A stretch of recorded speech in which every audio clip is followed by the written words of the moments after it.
Welcome to Flat Earth Debate, Uncut and After Show. I'm your host Nathan Oakley, and if you are new to this channel, or you've not done so already, then be sure to subscribe, hit the bell notification icon and join button if you'd like to become a Nathan Oakley 1980 channel member and keep up to date with the Flat Earth Debate. If you would like to support the channel, there is a super chat that runs alongside each of these shows while they premiere, and there's also a PayPal, Patreon and crypto link in the info box below the video. Also, below this video, you can get £50 for swapping your UK electricity supplier to Octopus Energy, and this is a particular note if you drive an electric vehicle. Speaking of Patreons, I'm going to do a quick shout out to all of you who do support me on Patreon. So, a massive shout out of thanks and appreciation to Rob H., Ben White, Maximum Gravy, Austin Whitsit, John Kays, Julian Jeremiah, Tommy Swagnett, Michael Kahn, Patrick Gunnels, Banter, Will Brax, Mel B. Styles, Troy Shuker, Bosnail, Sampson, Maris, Hairy Blade, Mobile Mac 777, Neo the One, Last Cat FE, Rob W, Open Minded, Reese Pound, Del West Watson, Mike, Muted, Dick Earth Skeptic, Maria Nealands, Unbelievable Productions, Blue Ridge Ranger, The Real Gabster, Liam Nedrick Jr., Abraham Mohammed, Adrian Quintana, Skeptic 936, Life is Short, theflatearthchannel.com, Texas Mike, and David Wayne Foster. Also, another massive thank you to a couple of people who sent me a few PayPal contributions, which have been extremely well received, so thank you very much indeed. It really does help, so thank you very much to those anonymous couple of people who sent me some PayPal donations over the last 24 hours or so. So thank you very much to you. I have sent you messages via PayPal as well, so thank you via that. With that, I'm going to hand over to whoever is in Discord and Google, so you can enjoy their dulcet tones while I set up for today's live show. Rolled off the table and onto the floor. Then my poor meatball rolled out the door. It rolled in the garden and under a bush. And then my poor meatball was nothing but mush. Mush was as tasty could be. Early next summer, it grew into a tree. The tree was all covered with beautiful moss. It grew lovely meatballs with tomato sauce. Nice. I never heard that one. We used to sing it like on top of Old Smoky. On top of Old Smoky. Yeah, that one. Well, you sing that. I'll throw it in the chat real quick. I know my wife, she used to read every one of our kids The Giving Tree. I don't know if you ever heard of that book, The Giving Tree. No. For some reason, that doesn't ring a bell.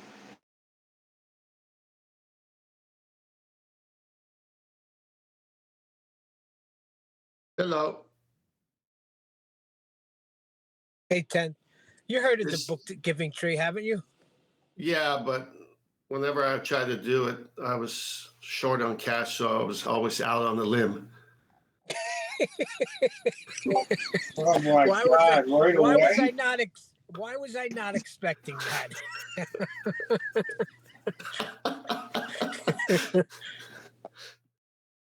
I had nothing to leave behind. Oh, stop it. Stop it.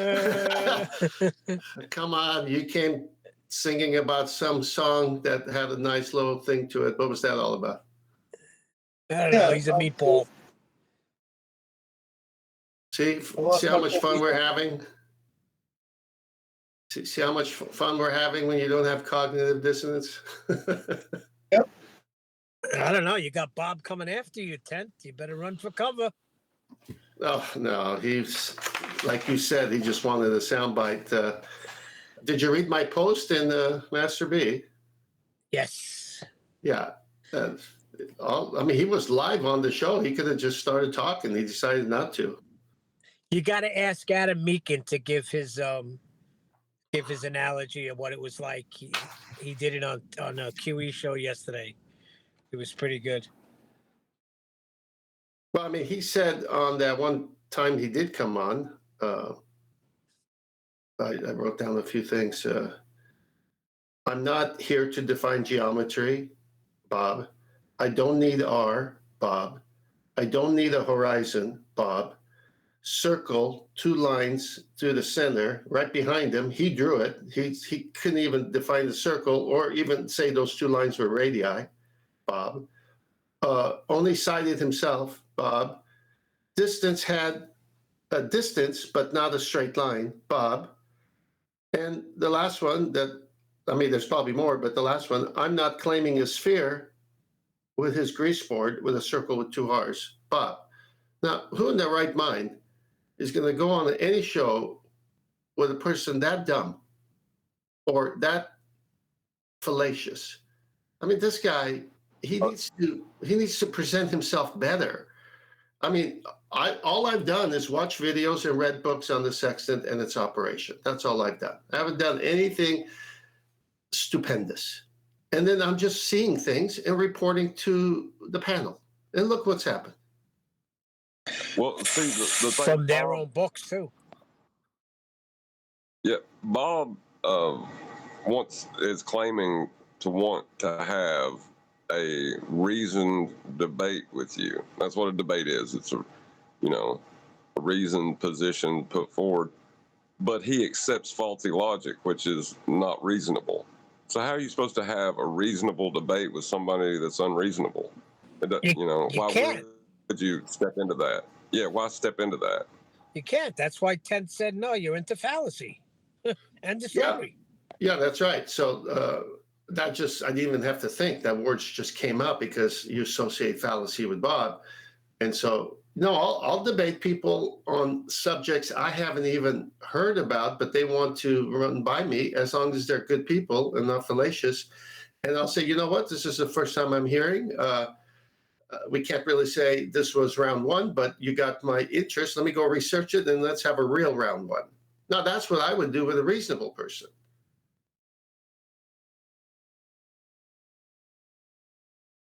Yeah, but the whole reason he come in was he wanted to try to get a soundbite, or he's going to use that for a soundbite. Which is, it's just a hollow victory, Well, it's not even a victory. That could be the reason he came in. That could be the only thing he got after he got denied. So it's become the reason. His motive as to why he came in, we'll see. If he starts using it as a soundbite, then you're spot on. But it's like that is something everyone could see. So it's not like I'm going to walk away thinking, oh, I'm embarrassed. No, he's the one who says I don't need R. He's the one that says I'm not here to defend geometry. How am I going to have a debate on the sextant if you're not even going to know geometric terms? What's a right angle, Bob? Well, it's like getting beat up in a schoolyard, and then you have enough courage to maybe come back. But usually when you come back, you tune up on your fighting skills. But I don't know what he could have tuned up on. Number one. Over. Well, it's so over. Number one, you have to agree on terms on geometry because I'm going to put you to the task and say, what's the right angle? And you got to answer that because everything I'm reading, as Neil said, from their publications says you need a right angle.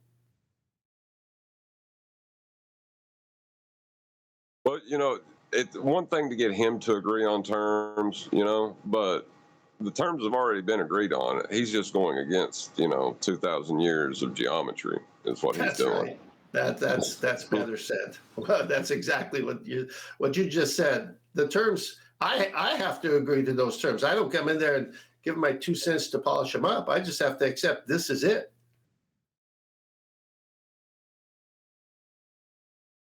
When he denied the radius, that just floored me. Like, how in the hell are you going to say that you don't have a radius on the sphere you drew behind you?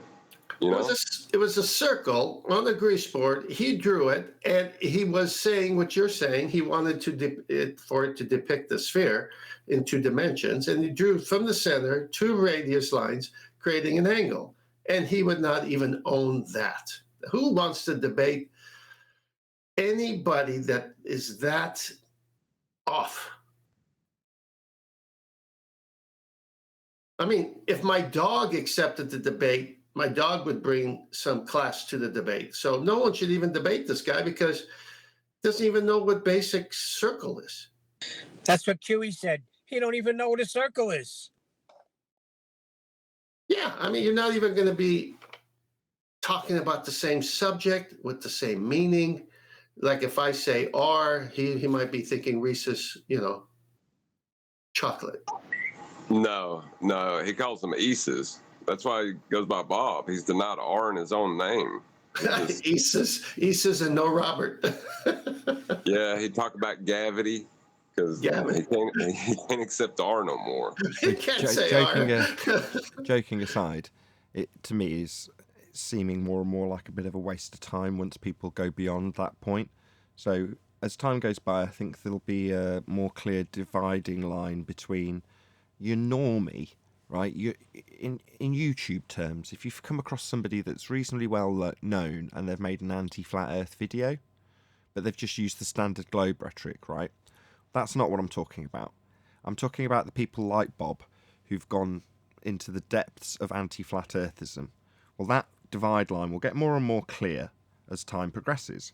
But once they've gone beyond that point, you then can't have a reasonable discussion in terms of a Socratic discussion with them because they won't agree on terms at that point. In other words, in order to keep their fundamentalist religious faith in a sphere, they must redefine terms at that point. Now, that's not reasonable. You're no longer having a reasonable discussion with them. Once the point that they had lost was elucidated, they redefined the terms you were discussing up until that point. Now, those are the majority of majorities. This is what we're talking about, anti-flat earthers. They are the minority of minorities, sorry. I hope I said that right the first time. Either way, they're not of concern as far as I'm concerned, right?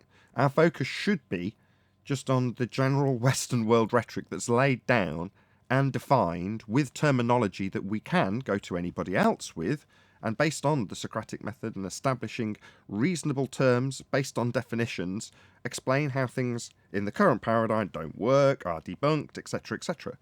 But the moment you get to somebody who's an anti-flat earther and they're redefining terms, they become an unreasonable man. Man meaning person. So, why debate with an unreasonable man at that point? Ergo, it seems to me like a bit of a waste of time talking to these people at this stage. I've got to be honest. That's what we said. It's well said, Nathan, and that's what we were saying. It is a waste of time. Well, it came out without thought, my response, because I wasn't expecting him to address me directly. And what did I say? Are you that fallacy guy? Then no, thank you. Now Right on point. So he can edit that and just put the no thank you, but then everyone knows because we got the original. But now if someone hears the whole answer, oh, are you that fallacy guy? No, thank you. So I called them out.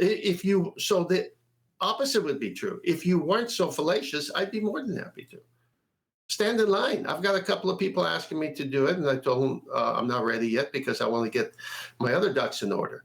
But those people who've asked me to come on their shows are not fallacious people. Yeah, exactly. That's not reasonable. Why would you want to waste your time with somebody who isn't reasonable? Most people, even when they're heated, aggravated, which you weren't, right? You were a picture of calm, are reasonable in most circumstances if you reason with them. Now, in the case of people like Bob the Fallacy Guy, you're basically declaring your reasons ahead of him even asking you out on a date. Oh, was it a date? Yeah, you're the first to have this happen to you. You're in a position, like I am quite frequently, 10th. You have got somebody coming to you saying, I want you. I want you. And you go, I don't care. And they go, he doesn't want me, but I want him. And he's a coward because he doesn't want me back. That's what I get quite frequently. And I have to lay it out to them. If you want me, you can have me. There's the door.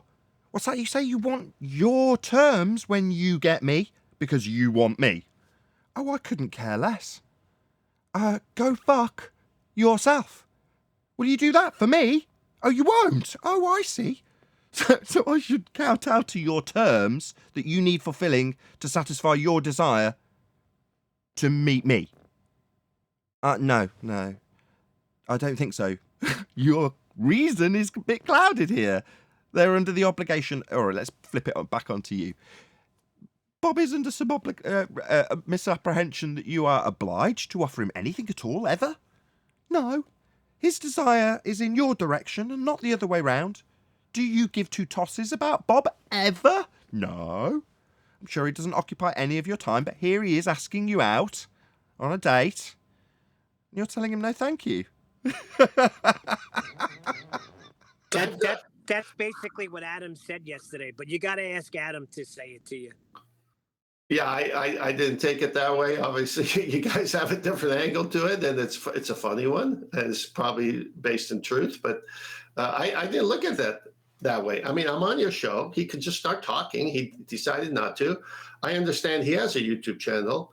So if I really wanted to be on the show, I'd go to his YouTube channel on my own, because I would say, you know what? I think he's misrepresenting how a sexton works. So I'm going to go share my knowledge and see if we can come to terms. But then that would be if I didn't know anything about him. But I know so much about him now, to where if he doesn't want to define terms in geometry, what's the point? All I'm going to do is say, what is the sextant? And he's going to say it's an angle measuring tool, because he has to. Okay, but then again, he doesn't have to, because he may not want to agree with those terms. But if he does at least go that far, then the next thing I'm going to say is describe what a right angle is. Describe any angle. What's a vertex? Start basic. And then I'll say, okay, well then the sextant cannot work on a curved surface. End of story. All my other interest in the sextant is extra. It's just to understand the game that they're playing. The argument is over by the fact that the tool could never work on a curved surface. It's over right there. But if he could just shut you up, if he could just stop you saying that, it would ease his pain significantly. Now, please, can you come to his turf on his terms so he can tell you what's what to ease his pain? No, I'm good. It is funny, I guess. I don't know. I don't look at that way. I think anybody can pick up the books I picked up and start reading and come up with the same thing, as long as they're open-minded. But that's what's the problem, Tent. They have Hold on, same just books one you sec, Neil. picked up. I tell you what you should do, Bob. What you need to do is design a website and put 10th Man's face with little hearts around it on the website, and a countdown timer for how long has elapsed since your desires weren't fulfilled from 10th. That's what you can do. If you want a template, go and get it from Reg Rhetoric. He's got a beautiful template about how his desires in my direction aren't being fulfilled and how long they haven't been fulfilled for. As a constant reminder to him how much he cares about me. I was just going to ask you, didn't somebody have a calendar on you? Yeah, rejection's a hard thing. People dealing with it in different ways, Neil. I don't know. I can't explain these things. Red's Rhetoric had a timer on you. That's right. Well, then I should expect a wonderful February 2022. I should get some gifts.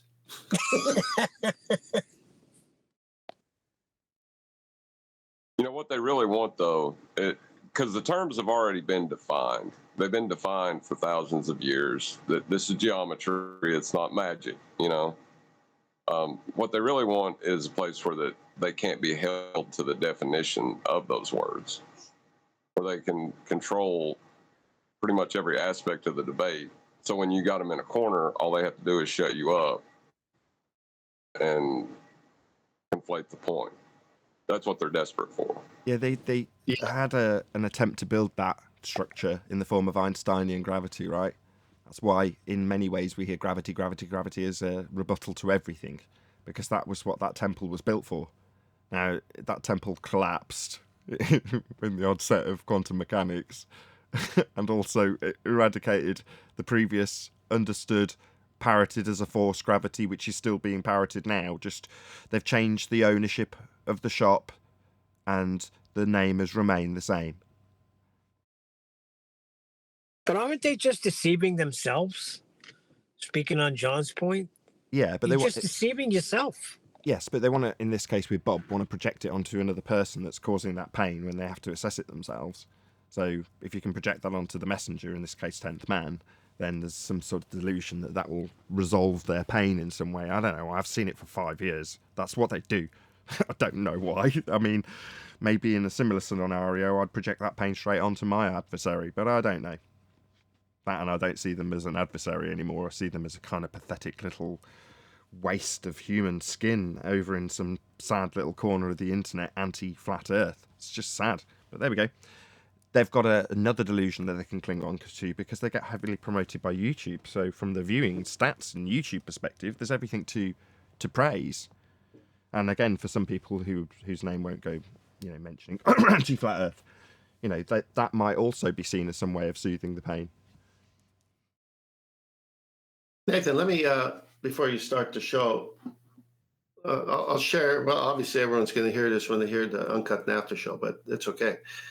This is, I said a couple of days ago, it's going to take 2 to 3 years. It might take longer. Hopefully, that's sufficient enough because there's so many other things that I'm spotting once the sextant operation has been defined by them in their own books. That's an angle measuring device. These other things that I'm onto now are equally devastating for them, but it's from a whole different perspective. Whereas the sextant was, this is a tool, this is what it does, and it could only do this, and there's nothing else you can do about it. That's why it's such a clean argument. But then I'm looking at all the other drawings and the other verbiage and the scenarios that they draw, and then I say, you know what? It's not my bag, all this math and everything, but let me just jump into it. So I start jumping into it, start watching videos. When I have to watch a video 5 times to get it, that tells you how complex it is. So it's like, wow, I just spotted the lie. But it took like five times to watch it. Then I got to go order a book on it and read it. So it's going to take 2 to 3 years, maybe longer, maybe shorter. But there's so much more coming on the heels. Get ready, on the heels of what the sextant, the tool that's limited to measuring angles with a straight baseline, because we're going to uncover all the other lies, and it's going to be a fun ride.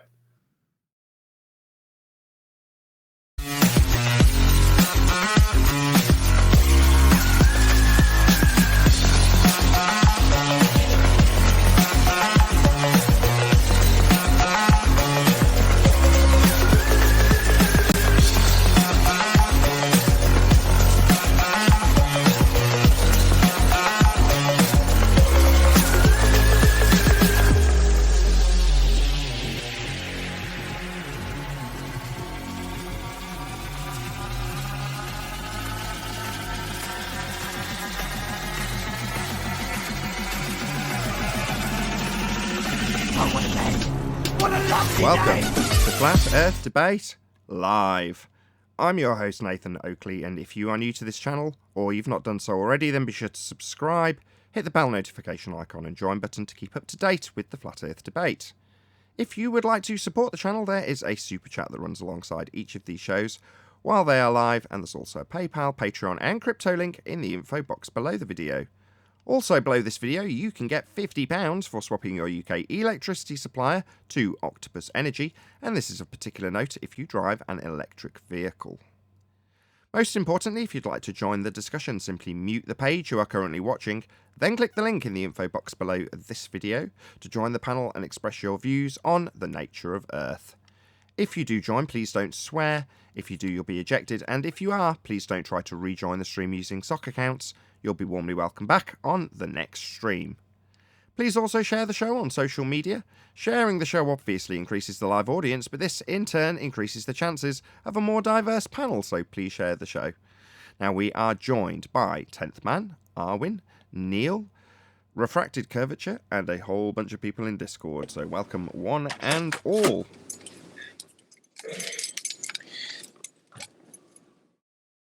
Hi, Nathan.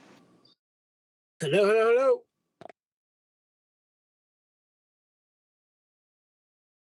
I'd be enthusiasm level about 5, maybe 10%. Rattling keys. A faint hello from Discord. We try that again. This won't get edited, but I'll pretend like it will for humorous effect. Now, we are joined by Arwin, 10th Man, Neil, and Refracted Curvature, and a whole bunch of people in Discord. Welcome, one and all. Hey. Hello. How's it hanging? Let's get it on. Oh, that's so It's sweet. Wednesday. It went from 5 to 10%. What's to... up? What's up? What's up? Oh, latecomer.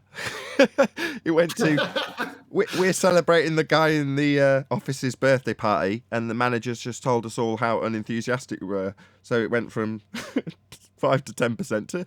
Yay! Pretend enthusiasm! I was getting a cup of tea. I apologize. Oh, dear. I Okay. was letting the cat out. Sorry. Letting the cat out, making a cup of tea. That's what I'm talking about. There's a warm-up to this show. The intro takes about 45 seconds between us all having a nice little chit-chat in the pre-show to a little bit of silence when the intro's rolling for the live audience. And now, everyone just disappears and gets a cup of tea and puts their cat out and goes to the loo. Isn't that nice? It's all about timing. Yes, if it were comedy. However, it's education and consistency is what we're looking for. Any evidence of a physical geometric sphere-edge horizon, formerly known as the curve of the Earth. That's a negative. That's the absence of R. How is that not comedy? I don't see this as Can comedy. you have a straight? Do you see this as comedy? Biggest deception in mankind's history, as far as I'm concerned, Darwin. Every Western world society member is under the misapprehension that the world beneath their feet's curved. It's not a joke. The major deception. Yeah, you can watch sports on the weekend and hear the announcers, oh, and gravity took over. And I'm like, you should be on the debate show. Hold on, reading between the lines. Go down the boo-boo. Say again, Arwin? I don't know. I just think it is also a comedy. I guess that it's not really funny when it still hurts, but eventually you'll get over it.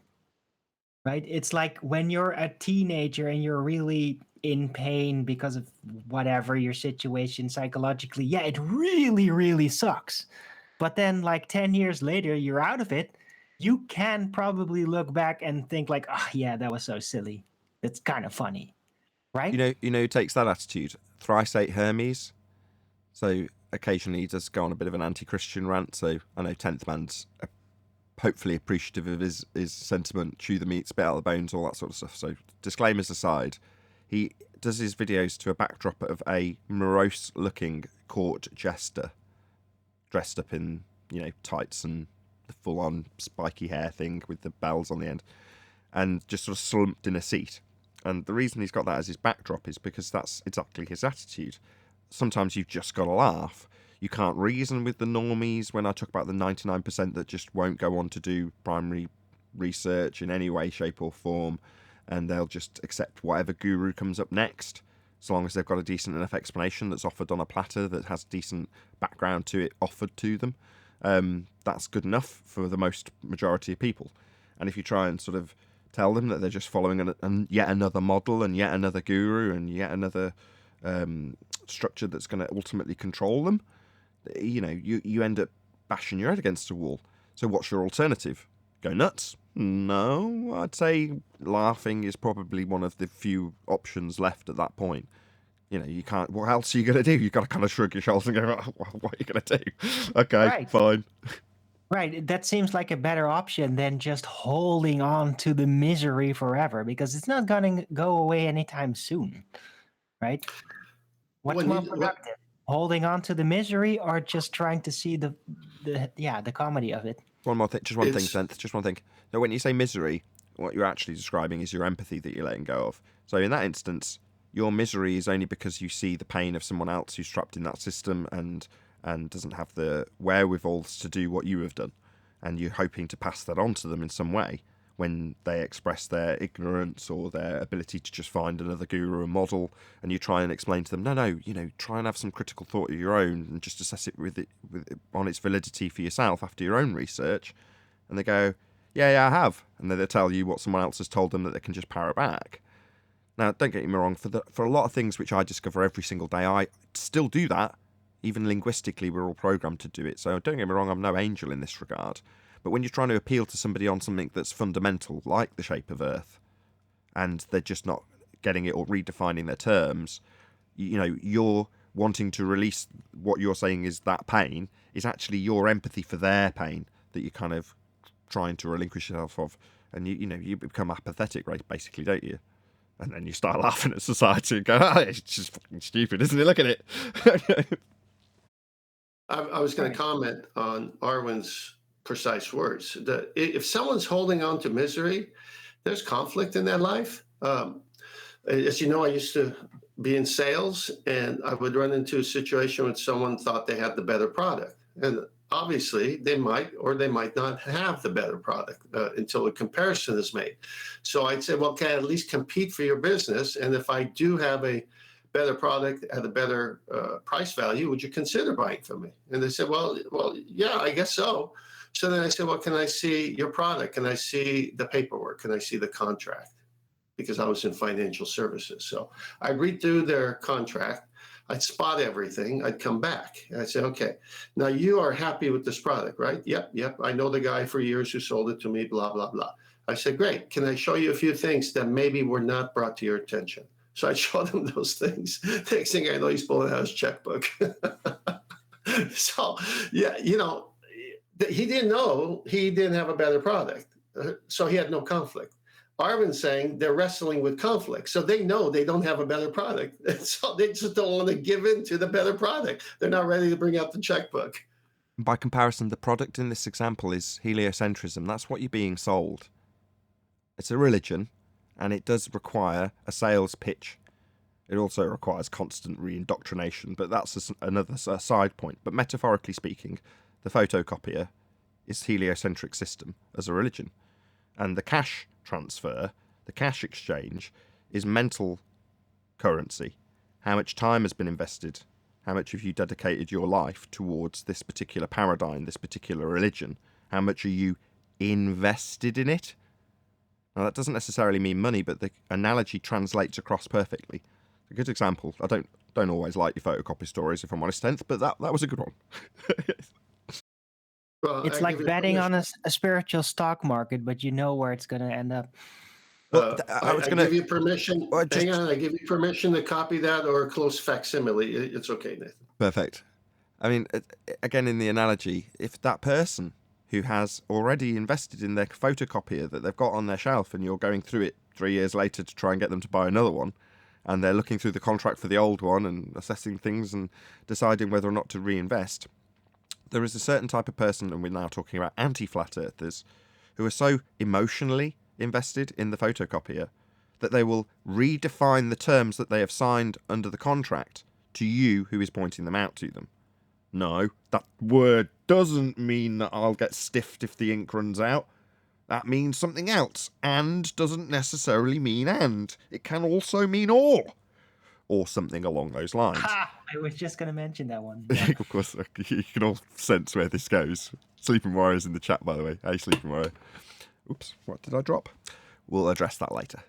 Anyway, yeah, so that person becomes unreasonable at that point. And we were discussing Bob's asking 10th Man out on a date in the pre-show and saying that his disclaimer prior to being asked out was that, are you the fallacy guy? In other words, a disclaimer that I am acknowledging to you and the audience in this instance that you are not a reasonable person. Why would I want to converse with you? As much as we make light of it by calling it a date and talking about Reg Rhetoric's countdown timer after wanting his desires in my direction to be fulfilled and not having them fulfilled, and now his angst in regards to that, like some vampy teenage dick putting up countdown timers in that regard. But maybe Bob will do the same, we don't know. But jokes aside, the person's unreasonable. Why would you waste your time with them? And that's what happens at the photocopier example, where the person starts redefining terms of the contract. They slip into anti-flat earthism. And then at that point, by comparison, you know, they're a lost cause as a customer. They're hugging the photocopier and calling you a demon. Telling you that your children should be taken away from you and you should be locked up for pointing out certain terms in the contract. yeah, you need to move on to the next shop and try and sell a photocopier to someone else, or maybe give up on selling photocopiers. If that happens in every shop, as it might do for us if we continue to sell our metaphorical equivalent, which is the non-heliocentric world, the flat plane that we actually dwell atop. Why pitch it at all? Why are you selling it? When we say, why are you making a claim on Flat Earth Debate? Why are you having to make this claim, Anthony Riley from the chat? Yeah, you don't need to. Well, no, I've got to sell this photocopier. Have you? Alwyn's attitude earlier is, why? Just sit back and laugh at them. Just look at them. Aren't they funny? Have a bit of apathy because it'll keep you sane.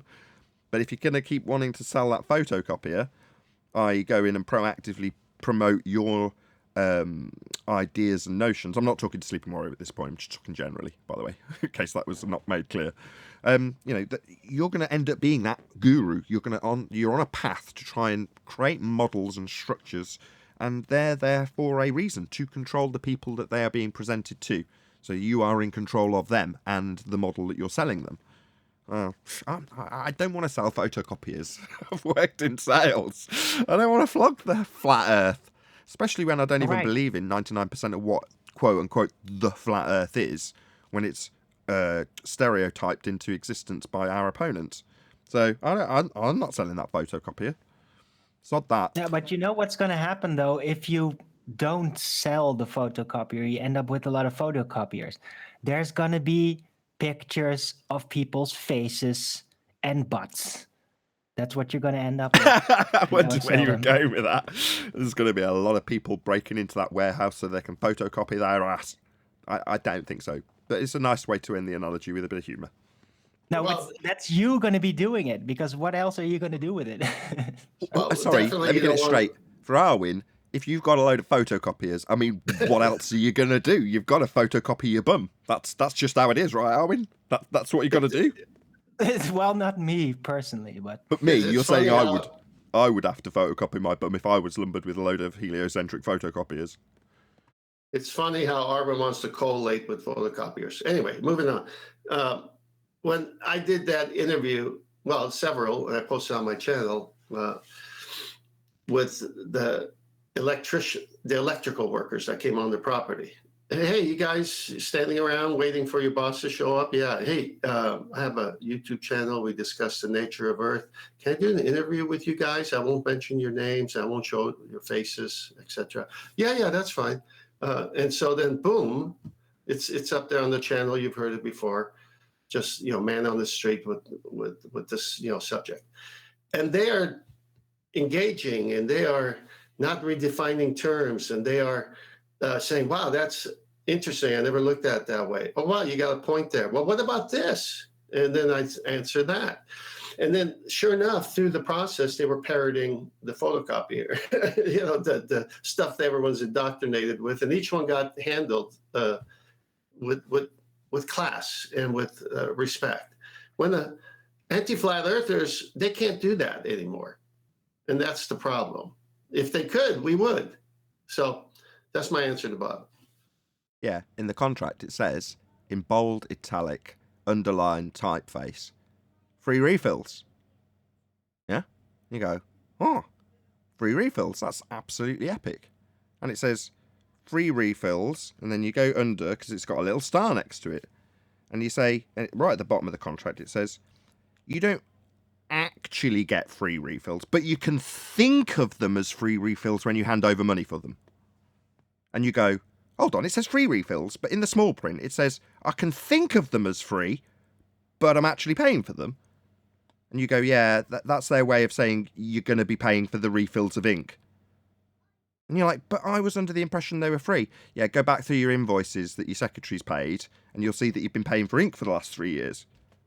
Oh, yeah. But when he sold it me, I thought they were free. He said free ink. Yeah, it says it in the contract, but you can just think of it as free ink.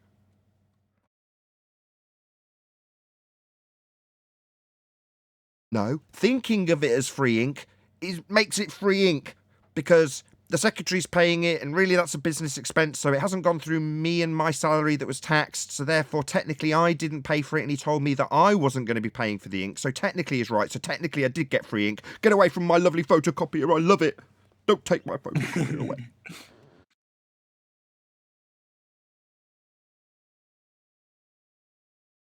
Have we gone too far with this photocopier analogy or what? No, I thought that was brilliant at the end. That was great. Any evidence of axial rotation of the Earth-based variety? Free spin. I was promised free spin. 0, 0, 0.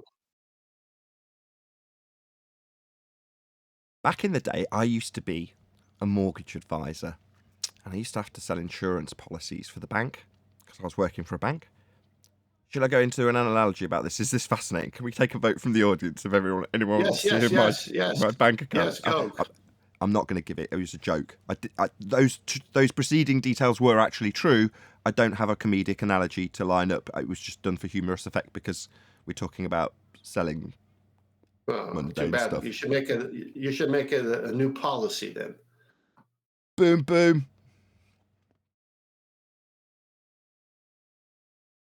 Axial rotation? Anybody at all?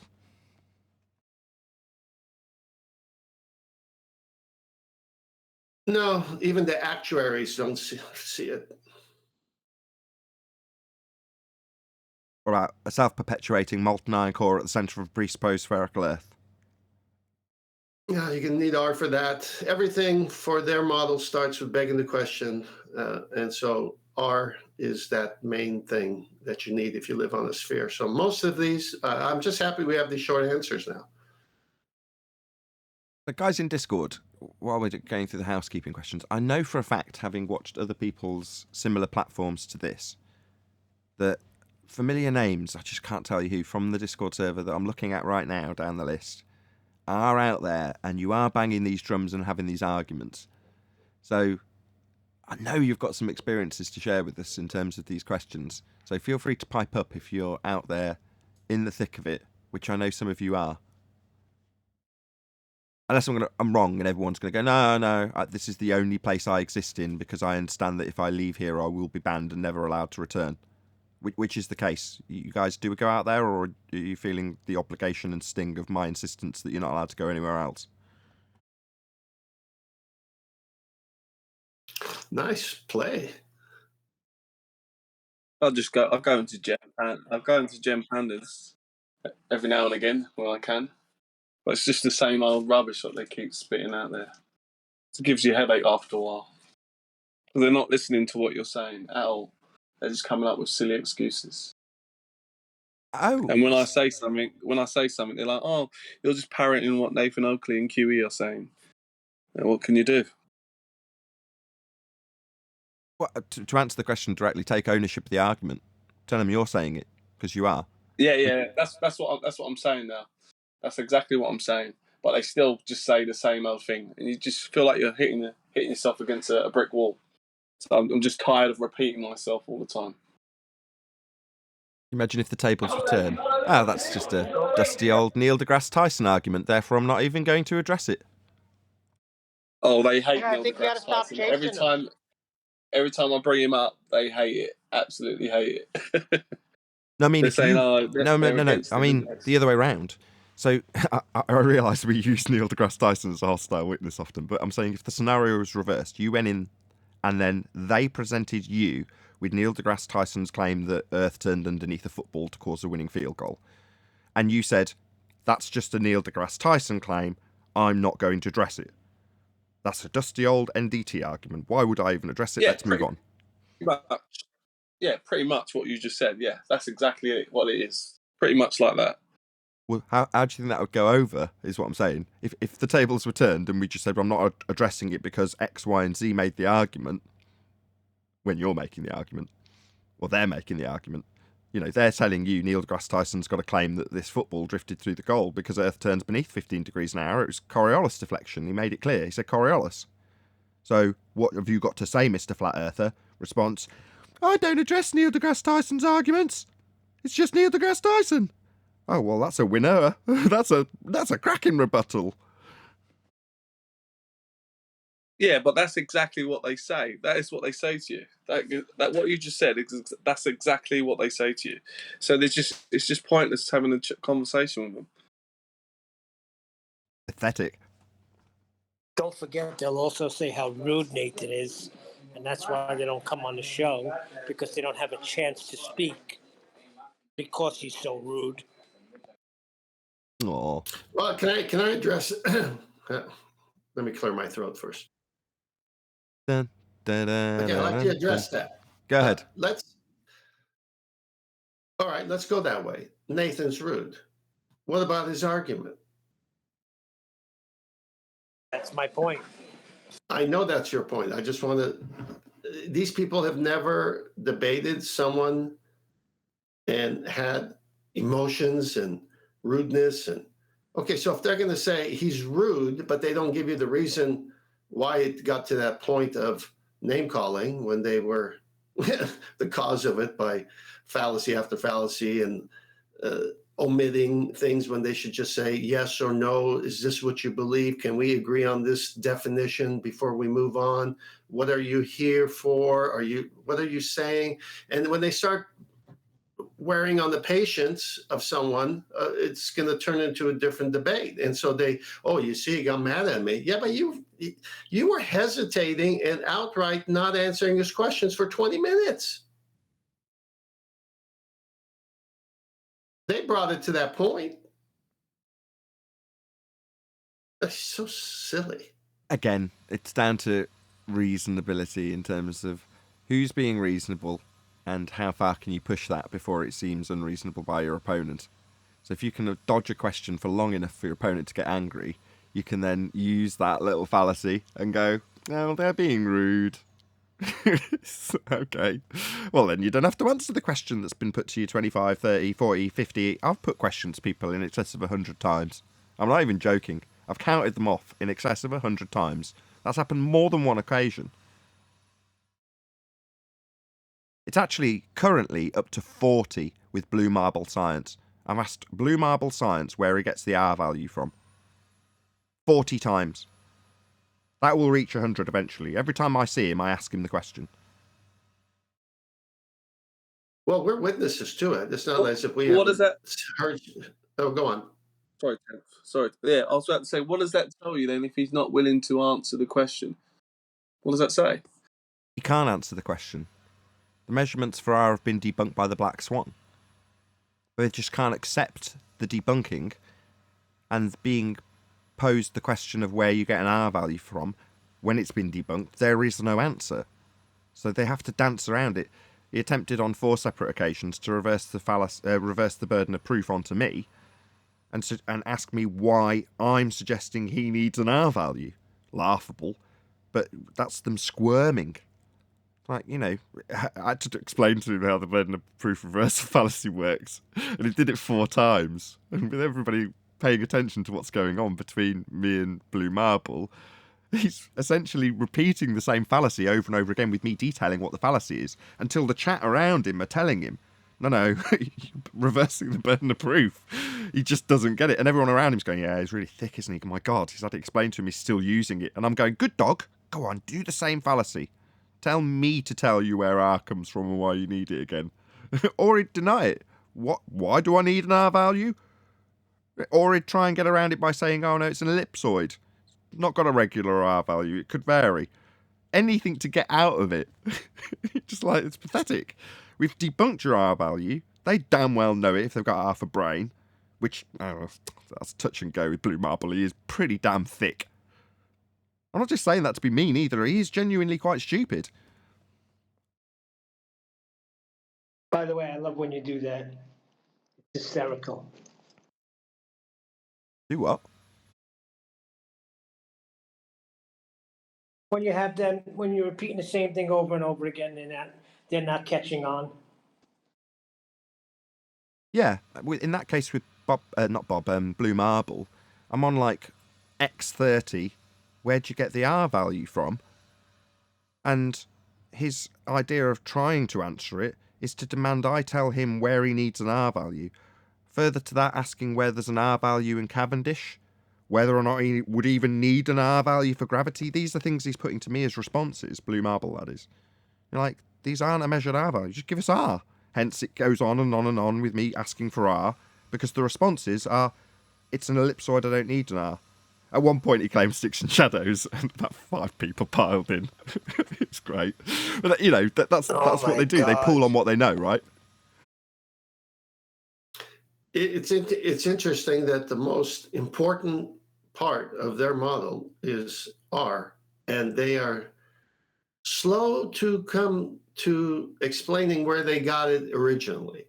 It tells you that they've lost right there. I mean, it's like buying a car and the salesman saying, yeah, this car can go 0 to 60 in 2.8 seconds. Great. Can I see the engine? No, don't open the hood because there's no engine in there. And don't ask me to show you one. Shout out to Bev Try Thinking for allowing me to do that on his show. You know, he was very gracious. Bev is very gracious as a host. I think the only time he actually stepped in was to say, sticks and shadows, lol. You know, other than that, I don't think Bev intervened once and was very gracious to let me do what I do. Essentially, you could, if you were a dick, argue that what I was doing was spam. Although it isn't ever a just cut and paste. It is for certain explanations I have to save time. But in terms of a back and forth discussion when I'm asking over and over again, I'm not cutting and pasting. I'm having to type the damn question out every single time. And that's why I add X5, X10, X15 as I go up in terms of the numbers to show how many times I've asked. So that I don't get timed out for spamming.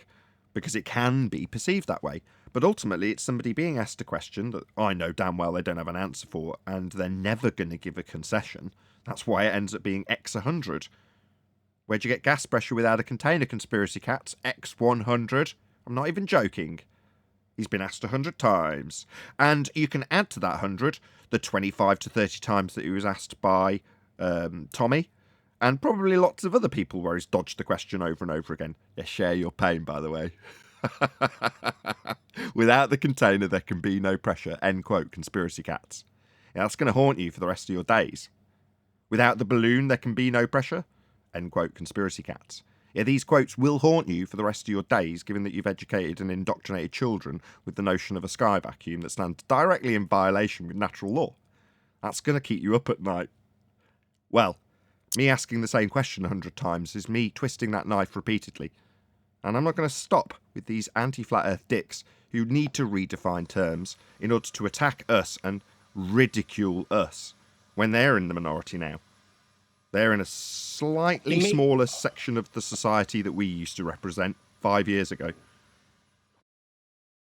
Don't forget, the question really is to get pressurized. Can I change the subject slightly, although we're not through housekeeping yet? Well, one thing on that sticks and shadows. So sticks and shadows is such a silly comeback from them, because when you have a closer light source, and light is the diverging, as we know in our reality, we don't have parallel sun rays at all. I mean, it's so obvious. But they'll still go back to their sticks and shadows. So what is sticks and shadows? If the sun is directly overhead a stick, it's not going to cast much of a shadow at all, if any. Because it's right overhead, the zenith position, highest point in the sky, directly overhead the stick. Wait a few hours for the afternoon time, and you see this long shadow that the stick is casting. So are we on a sphere, and is that the reason, because the earth curved away, or is the sun going away and it's at a different angle? What does it prove? The argument is that's why you need R. Any evidence you can have gas pressure without a container?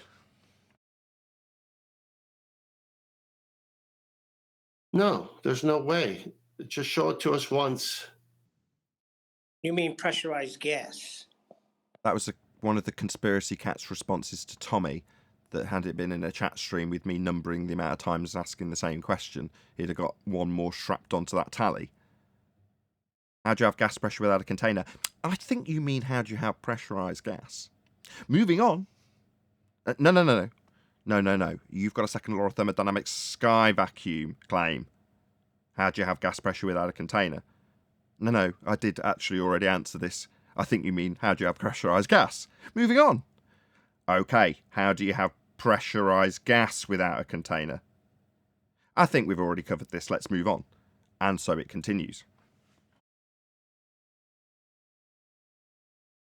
Speaking of pressurized gas and gas pressure, as we've discussed this, I didn't know there'd be a link to this, but there is quite a useful segue into something that's currently going on, or I'm trying to organise with the Morgile. So I think Morgile wants to come on and chat with us, because when you're defining terms, we're talking about unreasonable people who won't look at the terms that are laid down, so that you can come to an agreement in terms of what you're talking about and then define how it works or doesn't work in debate. That's the Socratic method. Now, often we will employ hostile witnesses and cite current rhetoric, mainly because our opponents won't actually accept their own rhetoric when we're debunking it. Now, in many instances, there are certain conventions that are laid down, certainly with gas pressure, and if it was a debate with Morgile, which it isn't, there would be a disagreement at this stage, because there's a part of the defining of terms when it comes to gas behaviour, specifically the high-speed interactions, collisions, elastic thereof, that at that point we'd be into a back and forth with Morgile about that if he was on the globe side. In other words, we wouldn't be able to come to terms. Now, the reality isn't that at all. Morgile's on our side. He's very much a friendly, very intelligent guy, good guy. So big shout out to Morgile. Subscribe if you don't know who Morgile is. Go and subscribe to him. So wealth of knowledge, very good guy. Anyway, that's something that I think, based on his last video, he wants to chit-chat basically with us about in terms of defining those terms. So it's not going to end in an argument because we've not got anything to be arguing against him in terms of debunking a paradigm that is putting alongside some of these terminologies for gas and their behaviour. And I think it'll be an interesting discussion. I don't know what you guys will agree or disagree, but when it comes to defining terms for gas pressure and whether or not we've got a sky vacuum, we're working within the defined terms that we've got for us and our opponent. They're laid down and agreed upon by consensus. However, between ourselves, whether or not Morgile will put an excellent case forward for his disagreement in certain aspects of gas behaviour would, I think, be just a fascinating discussion, in the same way as Arwen and Sleeping Warrior battling it out in terms of gravitation and relative density disequilibrium was a fascinating conversation also.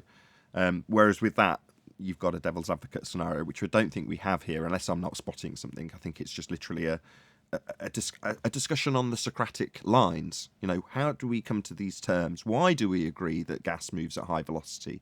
How do you know it moves at that speed? How do you know that the collision is elastic? You know, in terms of, does that change the argument against a glober in terms of if I describe how a steam engine works and how more's going in and the pressure's going up because there's more gas, etc., etc.? The whole argument still hinges around the fundamental principle of the housekeeping question. How do you have gas pressure? You, being a fundy globe believer with a sky vacuum, have gas pressure. And then at that point, we're into obviously settling on terms that we can both agree on to debunk their claim of the sky vacuum, which isn't easy or difficult to do because it requires containment to have gas pressure. No one will disagree with this. I hope Morgile's not going to disagree with that. I don't want to speak for him, but I'm pretty confident. I don't know. If he does, we'll get him Spurs as a debating teammate. Hold on. Look, you got to Be going into incoherent dielectric acceleration. Be careful. Whether he does or not doesn't matter. This is an educational show. If he wants to come and discuss gas pressure or pressurized gas or container or what's elastic collisions, fine, come on. I mean, why are we treating this any different? We're not. I mean, I already prefaced it by saying that unless I'm not seeing something, I didn't see any model that's being punted. The flat Earth debate, remove the flat bit, it could just be Earth debate. And like Witsit found out, who's one of my patrons, so there's obviously no love lost between us, and I like Witsit, I think he's a good guy. But when he presented his claims, they got pulled apart in the same way as a fundy would. And, you know, if it did descend into a debate with Morgile, I would hope, regardless of how heated it got, there'd be the same scenario as with Witsit. There'd be no love lost. He knows what he's getting into. He's not stupid. And if he did have a model and a reification of that model attached to it, then he'd have to put that forward here in that regards. But I didn't. Maybe it's just because he's a mate, or I like the guy, or we've got a history that I'm like, nah. Surely he's not coming to debate us. Well, maybe he is. Maybe I'm missing something. We'll see. Maybe this will get more interesting than I first thought. Well, whether he's here to debate it or not, or offer a model, what's the difference? I mean, the scale is from anti-flat earthers to very reasonable people on that side. And on our side, if someone wants to discuss a particular, just come on the show and discuss it. I mean, I don't know why the red carpet has to be rolled out or make a big deal out of it. Because it's Morgile. We're not saying that. Excuse me. We're talking about Morgile. He's ace. I don't know Morgile. Exactly. I do. Morgile. That's right. Well, okay, I do. And yeah, he will get the red carpet rolled out for him. How dare you? All right. I'm just answering it from my perspective. If I knew the guy, I might feel different. I don't know. And Morgul's ace, and regardless of how it goes down, hopefully it does get heated. Those are always the best shows anyway. But like I say, having known, I know what Morgul's been subjected to. So, in his recent communication with me, he's explaining that he keeps up with the show. He keeps up with the Uncut and After show as well. So the long show with all the info in it. And he's been watching it for a while. And then he's come to question some of the conventions. Now, from my point of view, wonderful. This is the thing I jump up and down about the joy of actually being a flat earther stems around. All right, so something we don't know. If someone's going to challenge a convention that I'm adhering to, even if it is in debate after the Socratic methods with our established opponent in terms of what's defined for their paradigm and how it would be debunked based on their understanding in the rhetoric about how gas pressure works, that's never going to change the argument against a globe. In other words, I don't see any detriment. But it doesn't mean to say that Morgul might want to put forward something that's an actual claim in terms of the nature of Earth. In which case, he's just got to go through the motions like anybody else and back his claim. But I don't think that's the case. I think he just wants to, he just wants to discuss with us some of the conventions that we detail here daily and say, well, have you really considered it from this particular perspective? And if the answer is no, it's like, ooh, this is exciting. That gives me goosebumps. I love that. Yeah, challenging. No, now that you put that context in it, this is really good. If he's been listening to the Uncut and After shows, he knows the shows, not just for one show, but the duration of all the shows. He's even subjected to my puns as well. And so, yeah, I'd love to hear his perspective because he might see something we're not seeing, and maybe he brings it to our attention. Exactly. That's what piqued my interest. It's like, Morgul's paying attention. Great, that's nice. But ultimately, he's got a different mind to us, very different mind to us, and therefore he's going to have a different take. And if he's, keen enough to actually get in touch and say, hey, I want to chat with you about this, you're like, that could be extremely exciting, because Morgul's got a great mind. I've got a lot of admiration, a lot of time, a lot of respect for Morgul. When I metaphorically say I'll roll out the red carpet for him, that's what I'm trying to say. Yeah, that's fine. I've never talked to a Morgul. Anybody hearing me? Yeah, through everyone else. But go ahead, Neil. We 5 times and got talked over. You are breaking up a little bit, so maybe we missed middle, beginning, or end of what you said. Go ahead. Oh, okay, so it's on me. No, he was one of the first guys I like him. Yeah, we're not getting any of it. No wonder you're getting talked through. I mean, yeah, that's a very interesting point, Neil. Thank you. He's in the elevator. I think so. I said. Can't hear. Can you hear me now? Can't hear. Oh, we've got another robot in Discord that wants to chat too. Hey, maybe if Max chats with Neil, we'll get rid of all the audience completely. And now, a prolonged silence. So maybe instead of more guile, you should have less guile. What guile?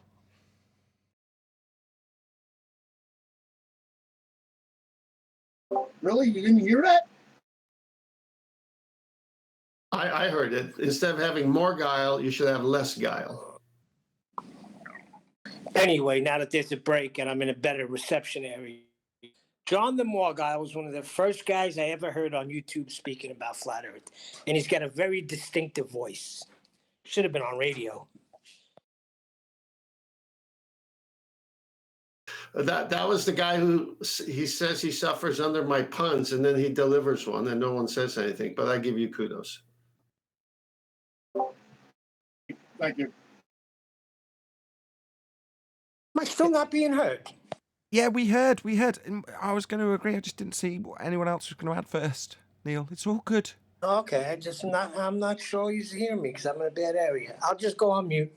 Yeah, same here. Morgul's one of the first people I watched when I got into the YouTube scene on flat Earth. He's been around longer than I have on this subject. Yeah, but don't you think they don't move forward? Like your channel moves the conversation. they keep talking about the same old stuff, and they only watch your stuff to then they watch your stuff and take it, and then conversation out of it. But your show is moving the conversation forward and forward and forward. That's just my opinion. Would you agree? I mean, I can blow my own trumpet and say, yeah, aren't we wonderful? But why would you say Morgal isn't moving the conversation forward? If you're going to qualify on a scale how much me versus Morgal's done for the subject, this makes me slightly icky just talking about this in this context. But there we go. On that scale, Morgal would outweigh what I've done. Not only that, because he was around before I was. Not at all. I don't know. Not at all. I think you've moved the conversation miles ahead. We've got the Black Swan, we've got the Sexton. You've brought all these people together, so to speak, and you're actually pushing the conversation. The globe is finished. We all know it. They know it. That's why they don't turn up. And it's been finished a long, long time ago anyway.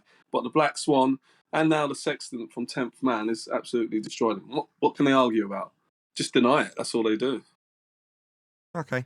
Well, but I was going to say, based purely on length of time, he will have influenced people like me into being and doing what I'm doing. Just by the pure virtue of him doing it with the competence he had, did have an influence on me. So if you're going to say, well, you know, you've done more, it's like, well, I was directly influenced into doing what I'm doing by Morgal. So, you know, look, I can blow smoke at Morgal's ass all day long because I think he's ace, and that's what I'm going to do. And if you disagree, more power to you. You know, if you're going to say I'm more influential, I don't think it matters who's more influential, if I'm honest. But he's been a big influence on me, and that is important to me. Yeah, what about Mark Sargent? I think he's the number one for me. He's actually opened my eyes up personally. Without his flat Earth clues, I probably wouldn't even looked into the subject. Okay, I mean, well, that's just another one. Okay, well, last time I sat down in person with Mark Sargent, the conversation was about azimuthal equidistant projections. And Mark explained to me how he uses that azimuthal equidistant projection as a tool, how he doesn't reify it. He was a reasonable man discussing his methodology to me. But read between the lines, I'm taking up an issue with him. Now, a less reasonable man, because Mark's incredibly reasonable, could be quite put out by that. Yeah, he wasn't. He was perfectly amiable with me and alleviated any concerns I had. They were my concerns, my problems. Mark didn't have to deal with them, but he did. He was gracious enough. And, you know, over the years, I've kept in good contact, probably better contact with Mark Sargent than I have with Morgal, if I'm ruthlessly honest. But in terms of, again, it makes me feel a bit icky saying who's more influential, because, again, equally, I'll probably take less issue with some of the things that Morgal, who's very different in terms of his presentation style to Mark Sargent, in terms of the level of influence. You know, and if I was to say, well, number one for me would most definitely be Math Powerland. That was the person that first gave me the information. Now, a lot of people turn their nose up at Math Powerland. It's not to everyone's taste, and therefore you could say, well, he's not that influential. I fundamentally disagree and say that there's a good chance that if it wasn't for Math Powerland and Morgal, the momentum wouldn't have got going. Yeah, Mark Sargent's a massive influence, and I'm in no doubt that Morgal watched his videos early on, like everyone else did. But yeah, there was a lot of stuff that Morgal covered that was more advanced. And no offence to Mark, Mark's more than happy, and Mark's got an exemplary knowledge of this subject. You know, he also watches the show, knows what we do here. He's had plenty of conversations with me over the years. And, you know, that exemplary knowledge is simplified for people who are coming to the subject new. Morgal's the other end. Morgal's much closer to the tip of the spear than Mark, but Mark's possibly more influential than Morgal because he's keeping it at that level that people can look at with use of an azimuthal equidistant projection, a paradigm change from a visual perspective that they hadn't even thought about before Mark presents it to them. Now, like I say, Morgal doesn't really do that. It's the other end of the spear. Nathan, I don't think the caller's intention is being understood. At least the way I'm hearing him say it is, it's not subscriber count. It's not how long you've been in the argument. It's cutting edge. And you've said it. We're on the cutting edge. So he's recognizing the newer arguments. We're not stuck on the same old things and making 10 chapters about the one thing that we already have one chapter on. We're moving forward. We're using the Correct. 2015, 2016 Correct. arguments. They're fine. They got us here, but we're not stale. We're a flowing river, a pond. We're not stinking up. Correct. I gotta. Yeah. I want to add something before I leave. Absolutely. Oh, hold on. Absolutely. I We'll want to add just, something quick because I'm going to take yes, off. you can. We'll just say a very quick hello to Adam and then Righteous Force. Go ahead. Hey, Adam. Afternoon, guys. Sorry I'm running late today. Hope you're all okay. Yeah. Hey, wonderful. Righteous. Hello, Adam. Go ahead, Righteous. We had a little chat, didn't we, on, what was it? A bit of magnets? Right. We had a chat, me and Adam, yesterday. Right. I'm going to say this. Okay, let's say there's different levels in the FE community, right? And let's just say we're the more advanced. I'm not saying we are, but let's just say we are, okay? At least in one aspect. And if there's somebody lesser in the community, he still has just as great a part. Because there's different, how do I put it? Entry levels to this community. And even the lesser ones are just as great as the greater ones, is what I'm trying to say. Because No, for we're not me, saying it, we're not saying he's Go on. less. What We're just community? saying who does more. This show does more. That To is move exactly the what we're conversation doing, forward. No, Max. no, you're missing my point. Hold on. Yeah, we are doing that, Max. Let's not beat around the bush here. All right. Well, you basically guys got what I'm saying. For me, example, Red's Raider got me into this. Okay, that just goes to show you. Okay, there's different. You don't know where somebody enters in, right, and how they get led along, through the community or where to go, and that's basically it. I gotta go. You guys have a good one.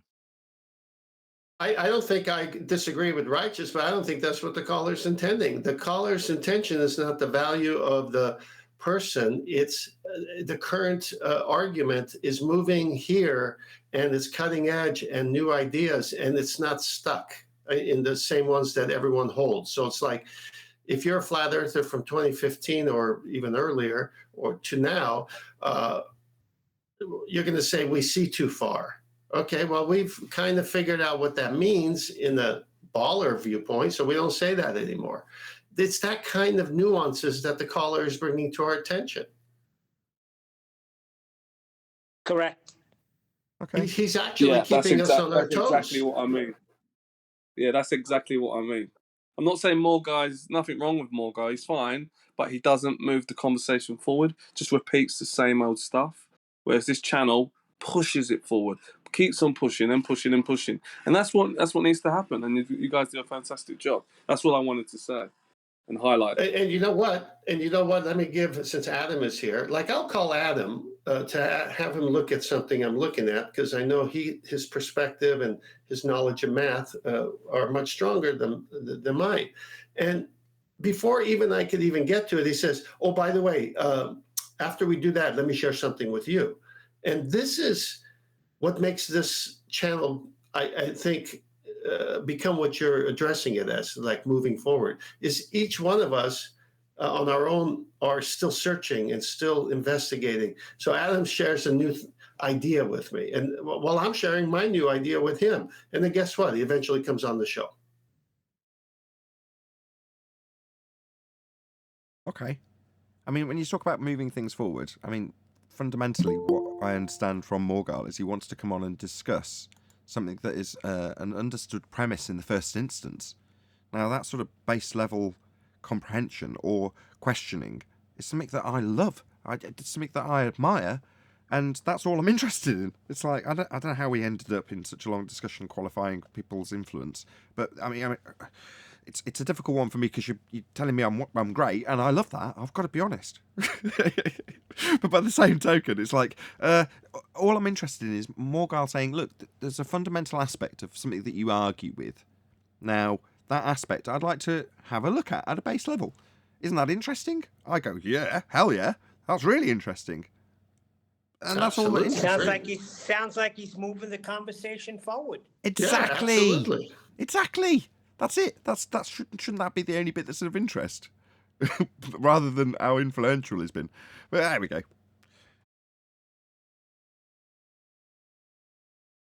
What have I missed?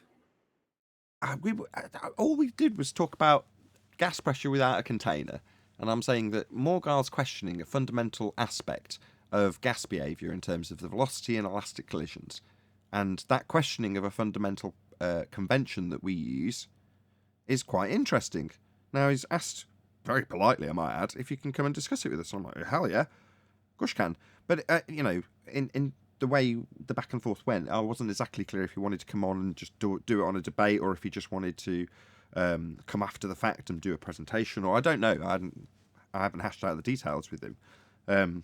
But he has released a video recently, or I think it was yesterday actually, that does detail this exact what I've just explained to you in shorthand, in terms of the questioning a fundamental aspect that if you're going to move forward in debate talking about gas, there are certain things via the Socratic method that you will just have to come to an agreement on in terms of how gas behaves in order to progress the discussion.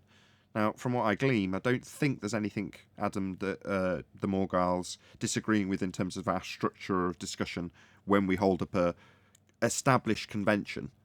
There's plenty of times we'll hold up a hostile witness, which is the other end of that same extreme. So I don't think it affects that in that way. He's just questioning a fundamental premises of one of the aspects that we use in debate, which is gas behaviour.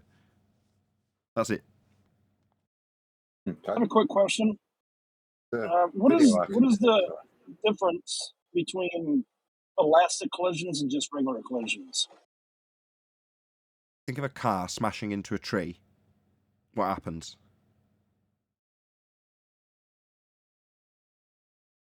It just okay, it stops. Gotcha. If you think of a gas particle hitting a tree, the idea would be that if it hits the tree with a given velocity x, after it impacts with the tree and changes its vector, x will remain the same. Thank you. It doesn't impart any energy or lose any energy in the process of colliding with another particle or the walls of the container. That's described as an elastic collision. Part of the convention that's being questioned by the Morgul. Which bit? I'm lost. What are we questioning? Whether or collisions are elastic or... Oh, what a beautiful lead for me to plug the Morgul. So you can find out answers to all of those questions by subscribing today to the Morgul and checking out his most recent video, which is called Gas Go Down, Gas Go Boom Boom. Subscribe today to the wonderful and amazing Morgul on the Morgul channel, only available on YouTube. What's the title of it? Gas Go Down, Gas Go Boom Boom. Subscribe today to the Morgul. Check it out, but that'll answer all of those questions. So he's laid out his queries in that regard fairly early on in the video, within the first 5 minutes. Is he questioning the downward acceleration? You'd have to subscribe to the Morgul, wouldn't you, to find out? That's part of the caveat. Sounds like he's questioning a downward acceleration in that title. Yeah, it sounds like you're going to have to berate him some more. Sounds like we're going to have to watch the video and then find out what he is saying and then respond to that instead of second guessing, I think. Indeed. It's saying gas goes down, go boom boom. That's just the headline. That's just the title. I'm going to have to go check this video out. I agree. I thoroughly agree. And if you're not subscribed already, you should be hitting that subscribe button, given the amount of conversation it's generated alone, Neil. Well worth it. Of course I'm subscribed to the Morgul. But if you weren't... I would like to speak to him. Exactly, this is where the conversation... This is where I hoped it would end. Right, I'd like to talk to you too. It sounds wonderful, doesn't it, John? Yeah, like I guess I gotta apologize for, probably a year solid of trolling. Oh, gosh, I forgot about that. No. Forget that. That might come up after. Don't make that the focus, though. Who cares? We all get trolled, right? Just go and watch... I forgot the guy's name now. Upside Down Ed Head. Tim Osman and I can't remember the other guy. This is from 5, maybe 6 years ago. And Morgul, as cool as you like, went up against these complete twats And, you know, they rumpus the crap out of him, strawman the hell out of him, stereotype the fallacy hell out of him, wouldn't let him ask any questions or make any claims or question the heliocentric model, would only let him prove flat Earth. That was his only allowed response mechanism to anything they said. So we're talking about a battle-hardened, debate-ready, intellectual guy who's a long-standing flat earther. I can't quite believe the reaction I've got from bringing this up. I've got to be honest. I thought everyone would really be excited about this, but clearly not. I can't believe you're stopping John on his apologetic tour. Because he probably won't even remember. He probably won't even remember. Yeah, but John's on. Yeah, but John's on this side of the camp now, so it doesn't matter whether he remembers. No, I'm enjoying that John wants to come on, but now you got me a little skeptical with this gas go down, go boom boom nonsense. Good. That should intrigue you even more and encourage the audience to do exactly as I'm suggesting and go and subscribe to the Morgal, and yeah, it'll expand your viewpoint on this subject, and hopefully you will come and have a little chat with us. That's exactly what he said he wanted to do, so, you know, he knows when the show's running live. Again, Nathan, what's different than him having a chat with us on that or Wits It Gets It? I mean, it's normal procedure here. You've never said don't come on and bring whatever you got. So to me, I don't even know why we're talking about it this long. Just have the guy come on. Oh, God, it's cool. Oh, my gosh. He is cool. I will second that. He is very cool. Oh, my God. You know what? You guys are pissing me off. Okay, share your pain. No. These guys you mentioned, all three of them, Matt Farrelland, Mark Sargent, John Christopoulos, they're all assholes. They've done more harm to Flat Earth than good. That's to watch bollocks. Them guys in the beginning, they were literally tearing each other's throats out. Between Matt and Morgile, and you remember Jeff Stewart? Yeah, I know Jeff Stewart. You guys just promote brainlessly, like mindlessly. I don't get it. And? Well, if you know anything about these guys, maybe you wouldn't be promoting them so much. I know everything about these guys. I was there when that was happening. Which one?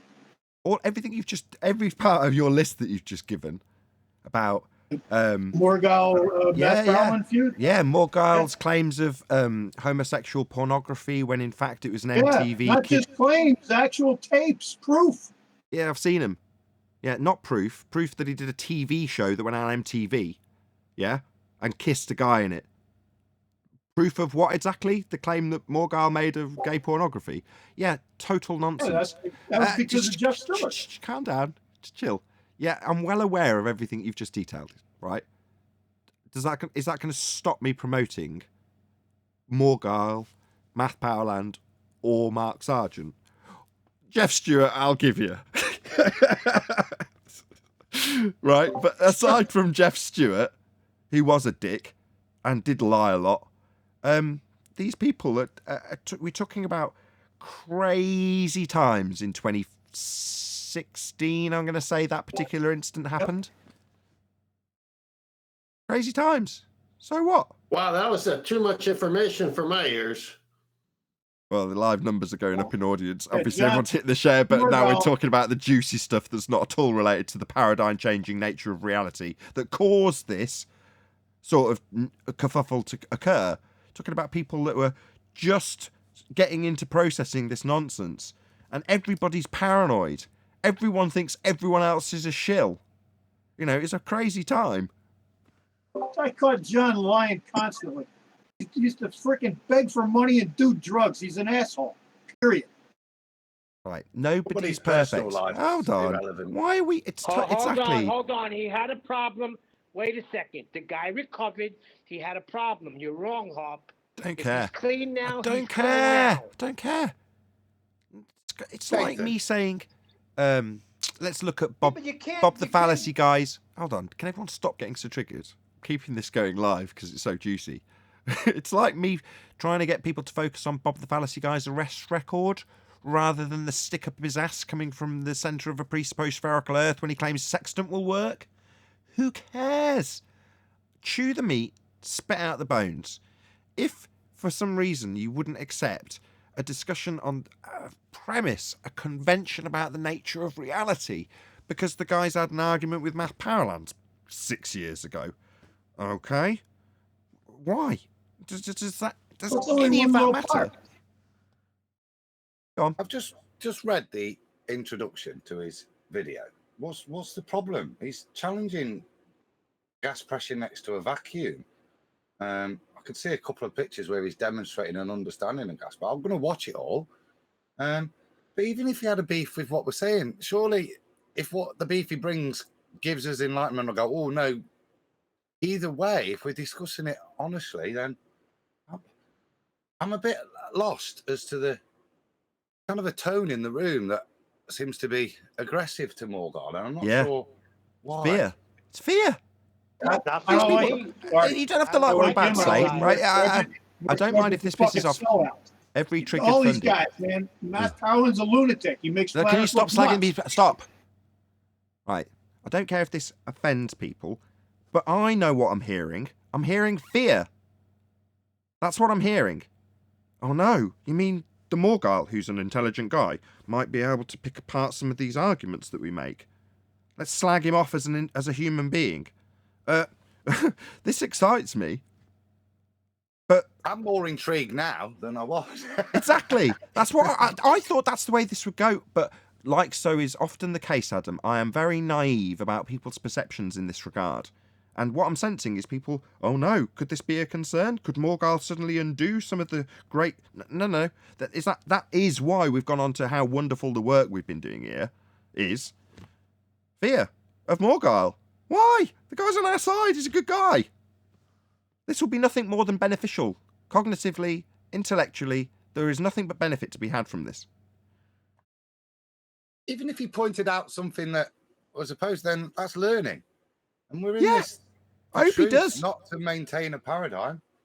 Exactly. I'm only here because I want these things to be challenged. I'm looking at everything. So Hello? Gas behavior changes now. Okay, that's nice. Has he said that? No. He's questioning some of the conventions we use to describe it. Let's pick on one thing specifically that Morgile's talking about. I say gas moves at high velocity. Prove it. How fast does a particle? No, let's just stick to one thing. How fast does a gas chunk move, Neil? Give it me in miles per hour.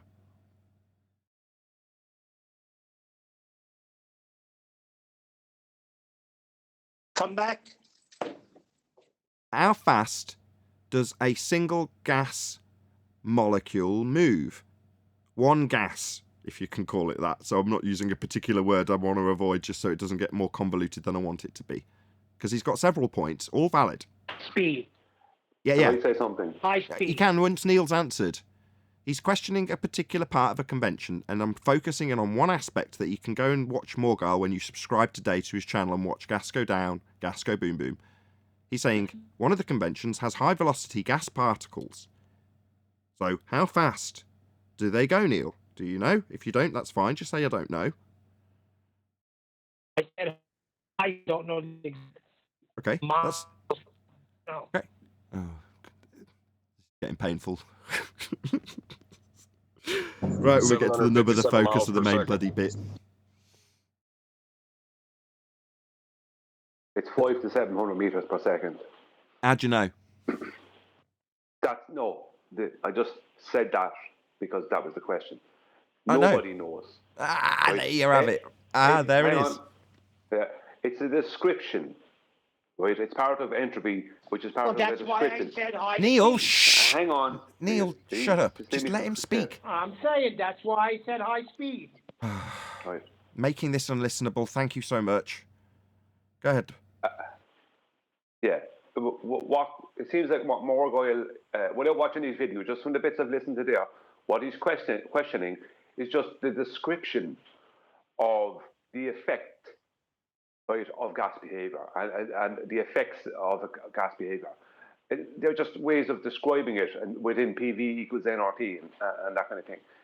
Like we don't see gas, we don't see these gas particles moving about.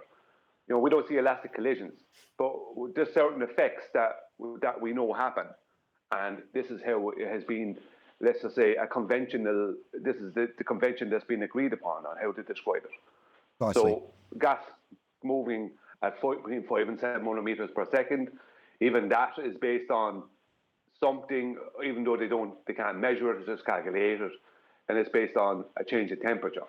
That's why it's not exactly 5 or exactly 7, this kind of thing, So it's just the description of how it behaves is what Morgwell, from what you're saying, is attacking. And that's precisely correct. Now, he's, unfortunately, and I'm not going to give him shit for this, but he has miscategorized it because he starts describing it as a pseudoscience description. It's like, no, unfortunately not.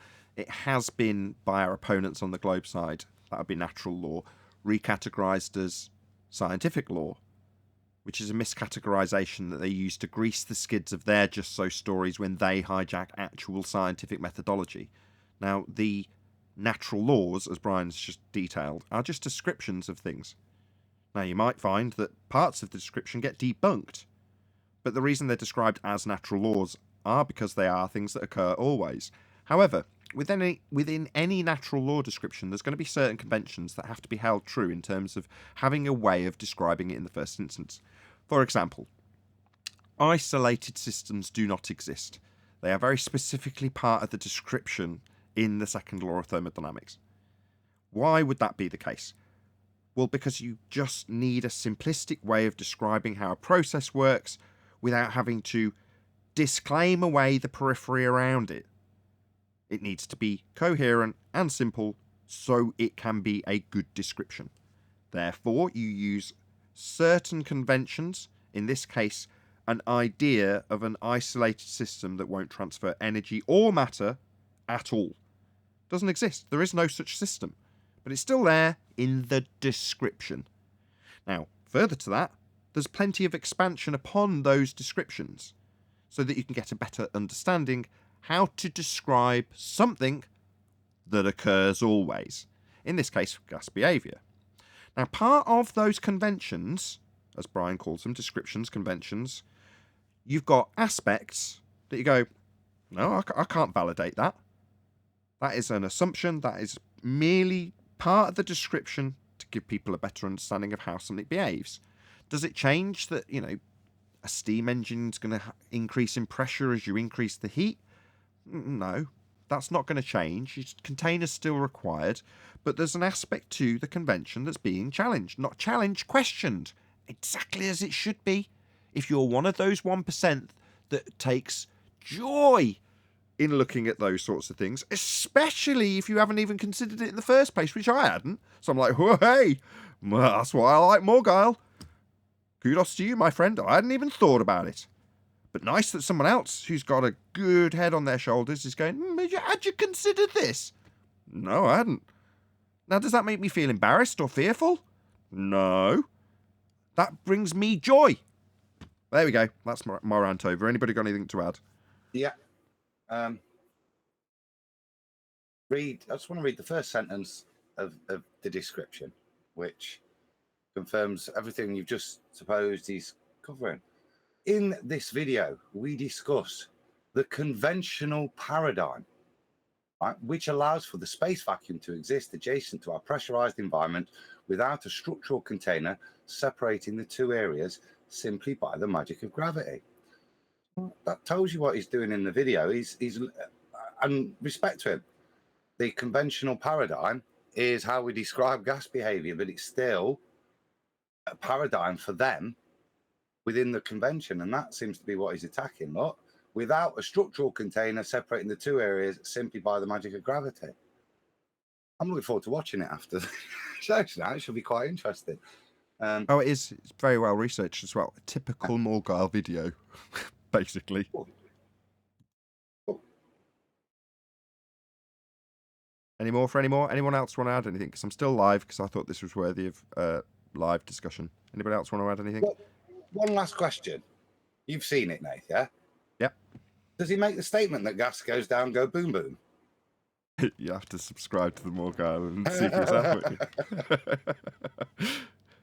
I will leave it open just because it's been quite a lengthy conversation. Does anybody else want to add anything on this? Even if it's furious anger about alcoholism or anything else to do with Math Powerland, Mark Sargent, Morgile, anything we've discussed, this is your opportunity just while we're live. We will still talk about it in the after show. Just if there's anything juicy, I don't want to let it slip. John Morgile is ace. Subscribe today. Shout out to Lumpy Gas in a Vacuum, who says, "Thanks, Nathan and crew." Well, I really appreciate that support. Thank you very much indeed. It's been a tough month. Smash the PayPal link if you really do want to support this channel. It's it's getting that tough. I'm actually properly e-begging. But with that, I am going to say first and foremost a huge, massive, enormous thank you to both Discord and G+ panels for making today's live show possible. If you are watching this on either Nathan Oakley 1980 or Nathan Oakley premiering streams, stay tuned as there will be an after show to follow. I've been Nathan Oakley and I will see you all in the next video.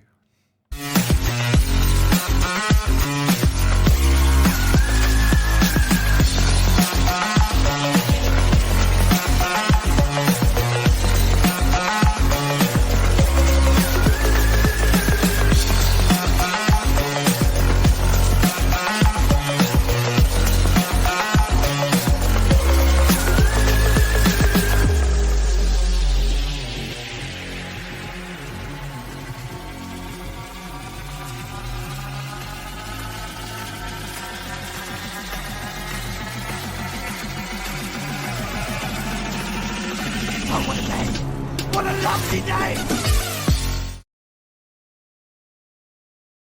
Stone, and then Jesus cast his stone to the ground was kind of saying, you know, don't punish this chick don't kill her for this. This isn't a, you know, death-worthy crime. What did she do? Adultery. Oh, he basically Adultery? No. Stone her! He basically, they all dropped their stones one at a time. And he asked her, "Is there anybody here?" She said, "No, man. No man to condemn you. Neither do I. Go and sin no more." He didn't mean don't fall short, because everybody's going to fall short. But don't continue in the sin that's got you wrapped up in bondage and in a position where people are trying to kill you. So is that, he who without sin cast the first stone, just some, I don't know, translational folly? No. Basically saying nobody's without sin. And if anybody could have stoned it was Jesus. And he did not. Mercy. It's all about mercy. Which commandment is that? I'm very upset that... How far down the list is that? What? Mercy is the top one. What are you talking about? No, adultery. It's God's mercy that he gave himself. No, adultery. There's no totem pole for sin. Yeah, but is it one of the 10 commandments? Pretty sure, yeah. What? How far down the list is it? You'll have to subscribe to the King James Version today. Subscribe today to the Bible.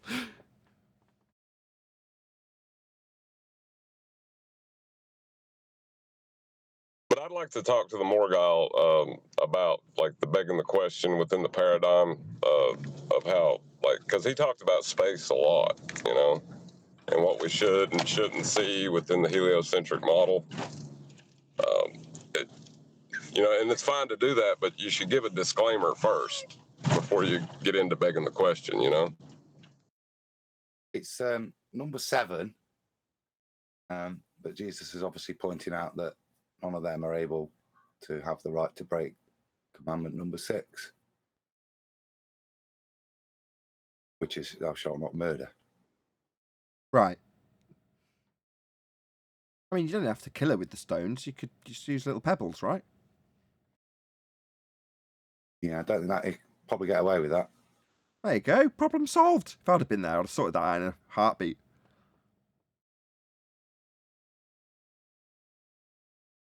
I think when Jesus does that, he's not only doing that, he's pointing out who can sit in judgment as well, and what it requires you to be able to sit in judgment, which is to be without sin.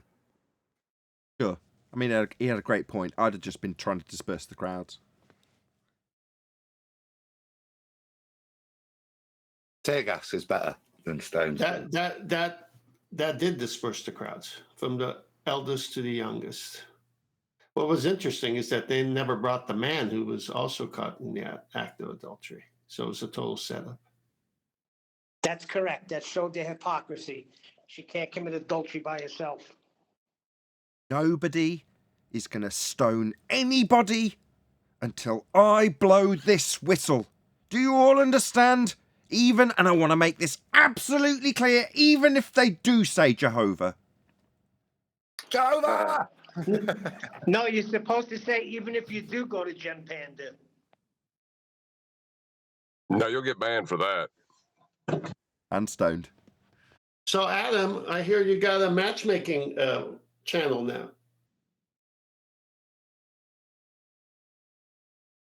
Adam, describe for Tent how you put the analogy together of how Bob the fallacy guy came on and asked Tent out for a date. It did remind me of that yesterday. I think I said on QEs last night. It was like being back in the school playground, and you all with your mates. Well, there he was with his mates on one side of the playground, being egged on. Go on, ask it. Go on, ask 10th out. Go on. I know he'll come. He really likes your sexton, yeah. And over he wanders, all acting cool, and asks 10th out, and 10th just like blew him away in front of the crowd, and I was more shocked at the way he scurried off. Didn't even hang about. Literally got dumped and rejected openly. Just ran off. Yeah, just reminded me of a. It definitely. So no first dance. It did definitely remind me of exactly that. When you said it on QE show yesterday, Adam, that is exactly what went through my mind when you said it. So I remember one particular girl that knocked me back from another class, and I thought, no, having the confidence to go up to this girl who's shown absolutely no interest in me ever, and just saying, look, I've got tickets to this concert. You want to come and see Black Grape with me? And she looked me in the eye and went, no. I'm like, oh, right, well, I'll just scurry off then. And, that's the end of that then. Wish in the playground. Damn, that hurts. Yeah, you had that button that you could just press drop call and you disappear out the playground. But unfortunately, at school, you had to trudge yourself off back to your mates, didn't you? And yeah, well, I did it. I had to go to her class. So I went from my class across half the school to her class. And there she stood in front of all of her friends, who I don't know, while I ask her out and then get knocked back. A highly embarrassing situation. But that's what happens if you've got, if you, what's the word saying? You miss 100% of the chances you don't. Nathan. My words of wisdom. You miss 100% of the chances you don't take. And I just saw that as one of the chances I should be taking. But I was probably about 12. There we go. Yeah, but you have big balls. Yeah, even at 12, I had big balls. I got laid plenty as I was going through the education system, let's put it that way. Not at 12, but further to that is what I mean. Anyway. Whoa, weird flex. Yeah, well, what are you going to do? I have got a big penis as well. He went to this dude college. They're all low on morals at drama college. You're always going to get lucky there. You cheeky bastard. Yeah, no attention seekers. My mate, one of my mates went as well, and he tells me what a den of iniquity and how different it was to it was A-level college. It was filthy. Drama school was just filthy, dirty. Debauchery, I think, is the right word. Is debauchery the right word? I think so. Oh, yeah. It was, yeah. Everyone was shagging absolutely everybody. It was a bit overwhelming, I've got to be honest. I had to change courses. Not because of that, but that was one of the aspects that was a bit overwhelming. I don't know how we got on this subject. Someone said big flex, I think.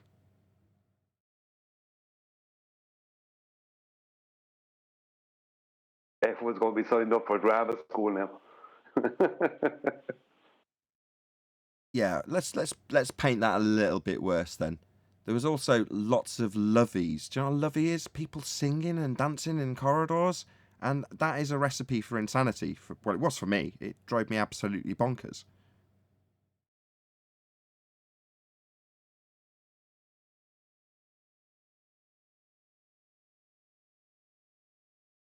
Actually, that was the point that I changed courses. So they demanded that I did a music hall musical. And I can sing. I just don't want to be on stage singing. I wasn't there to sing. I didn't get it. And I was like, no. And by then I was halfway through transitioning onto the technical theatre side. And that was where I drew the line. I was like, no, I'm not going to be on that stage singing.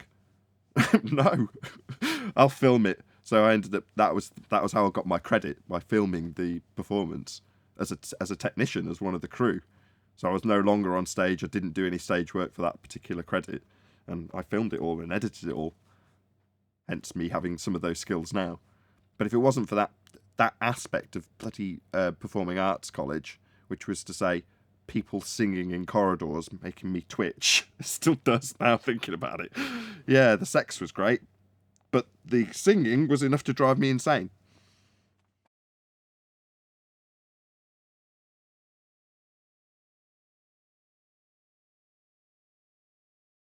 Was it proper singing or just dance singing?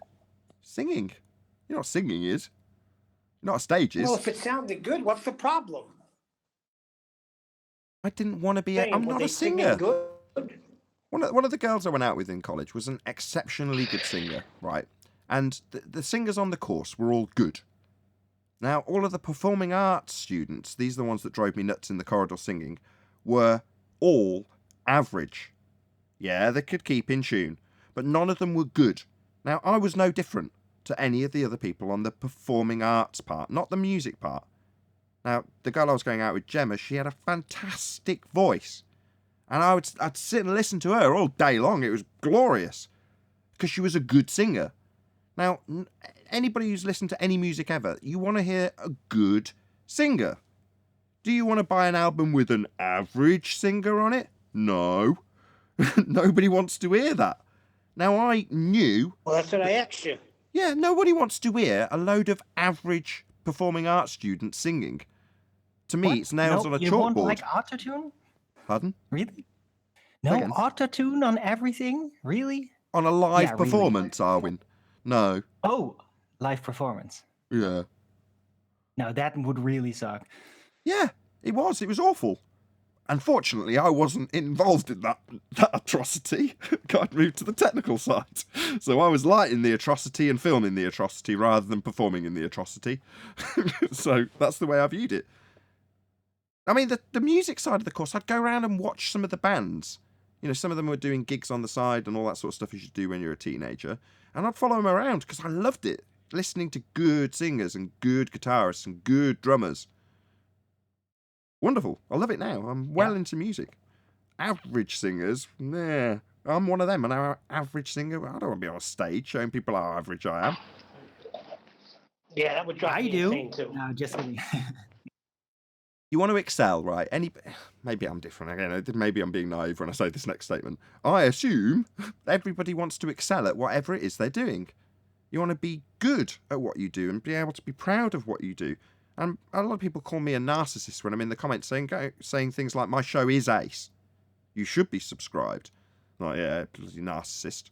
No, I just like to do what I do, and I like to think that what I'm doing is as good as I can do it, and I'm proud of that. That's not being narcissistic. It's on the scale. Doesn't make me a narc. Anyway, I don't know why. You have to do it.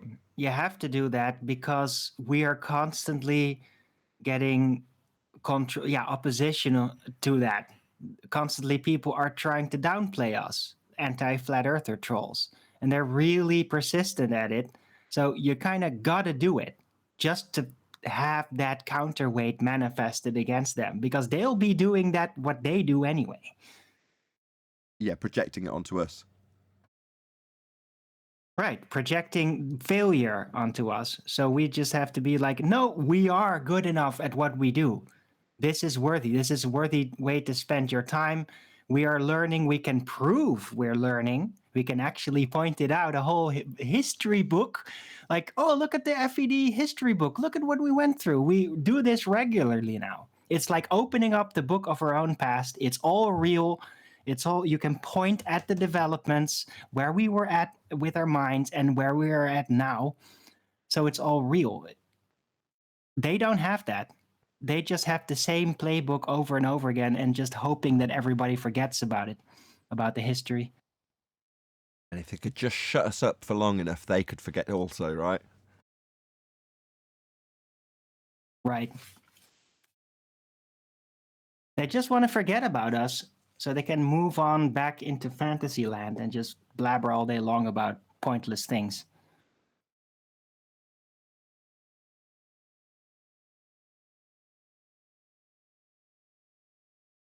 Yeah, they can't unhear what they have heard, Alwyn. No, but they can't forget about it. As long as it's no longer there, as long as you are not going to, in your daily life or online life, bump into people that are going to tell you, hey, look at that. What do you think about that? It's like, not him again, not the FED again, damn it. Well, if there's no more FED around, then people will stop bumping into them, reminding them about it.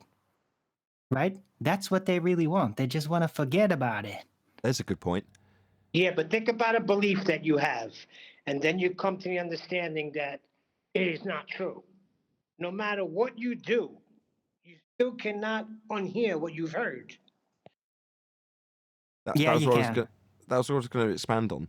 There will be, I think this is Dave Weiss's terminology originally, a point which he was optimistically saying would come along 12 months from whenever he said this, probably 5 years ago. A point where you reach critical mass, which is to say that where you're saying, if FFAD was just censored out of existence, maybe stuff would fade, maybe it wouldn't. Well, that's the point of critical mass, right? The point that it makes no difference whether or not we continue. It will continue to perpetuate throughout society. In other words, it's gone past the point of no return. Do you know what the point of no return is? When you've got enough fuel to get back to your original position, and then everything's back to how it already started in the flight. Well, once you go past that point, you haven't got enough fuel to go back to your original position, so you have to continue on to your destination. That's the point of no return. Well, there's going to be a point in this discussion with Flat Earth where there's enough people who already know about it and are already consciously aware of it that might disagree if somebody else brought it up in conversation. They might just further the conversation amongst themselves in that scenario. But whenever it comes up in future, they don't need a new source. The spring can run dry and it'll still continue to perpetuate out into society. And I'm finally going to get to my question. Do we think, or I certainly do, but I'll preface this by saying I certainly think this is the case, that we've gone beyond the point of no return? Yes. Way past it. Right? But it's not over. It's not over yet, though, because there is still the counterweight, and they have money and they have interest by people with power behind them, pushing them forth. Right? They can still just outnumber us, making everybody kind of forget about it. But technically, we have shown everybody what's going on, what's underneath the leaves. We've showed them how to plant the seeds, and now others are kind of trying it. But the thing is, the whole seed planting, the whole figure it out process is really heavy and complicated. Not everybody's going to be that top-notch level at it, and that requires actual training, right? So the point where we have become superfluous, where we are surpassed by our students, that might take a while, because this is just this is tough thing to do. This is like psychological counter warfare that we are technically engaging with, and that's very tough. It's not something you learn very quickly. Takes a while. You got me all confused. No, I actually agree. I think There you you're go. just slightly changing my mind in terms of whether or not we've gone past the point of no return in that regard. Because if you describe it as having to have your students surpass you, Arwin specifically, that means the majority of people have got to have that sort of 1% cognition to really rip into things. Right. And I don't know if we're there yet, but we are getting there slowly, because lots of people out there doing their own streams, not necessarily being a part of FED or anything, We can all point at, oh, look, they finally got this point. Oh, they got this one. Oh, this sounds familiar. They must have been listening to the Flat Earth debate, right? So there is growth. There is this development. It's just not completely all the way just yet. And those that are very enthusiastically like, oh, let's do the FED things, let's use those arguments, they might not necessarily master the tools we've handed out right away. They just get really enthusiastic, just bash him in the head with it, even though we don't completely understand. This seems to work, right? So it's not completely there yet, but we're getting there. Yeah, Hold on. on that point. Hold on. I asked if you come to a truth, there's something that you believe in, and you come to realize that it's not true. You can't go on believing it because you can't unhear what you've heard, and you disagreed with me, Arwen. Yeah, that's right. All you need to do is forget about the thing that you heard that undid it. But that happened to me 5 times throughout my life, Neil. 5 times. Yeah, you can completely forget about it. Yeah, that can happen. Otherwise, we wouldn't have anti-flat earthers. You're saying, Neil, they're trying to forget about it. I think that's your point, and they're not going to be successful. And I'd agree with that also.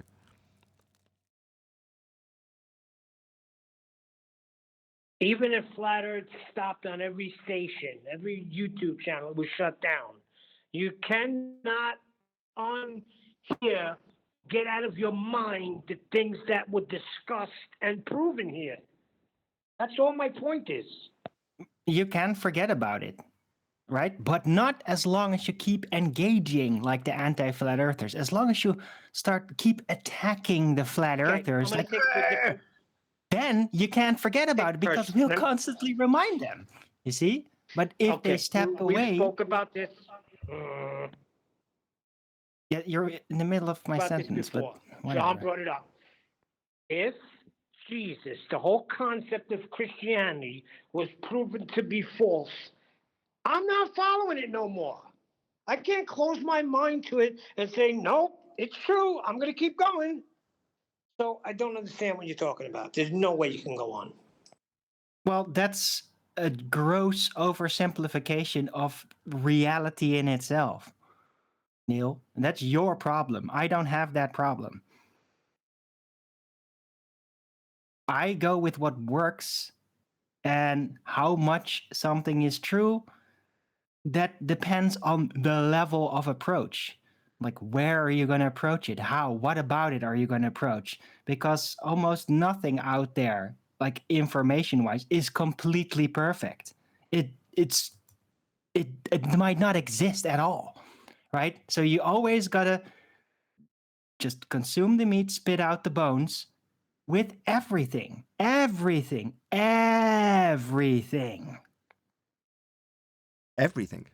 Just in that you don't know what's truth.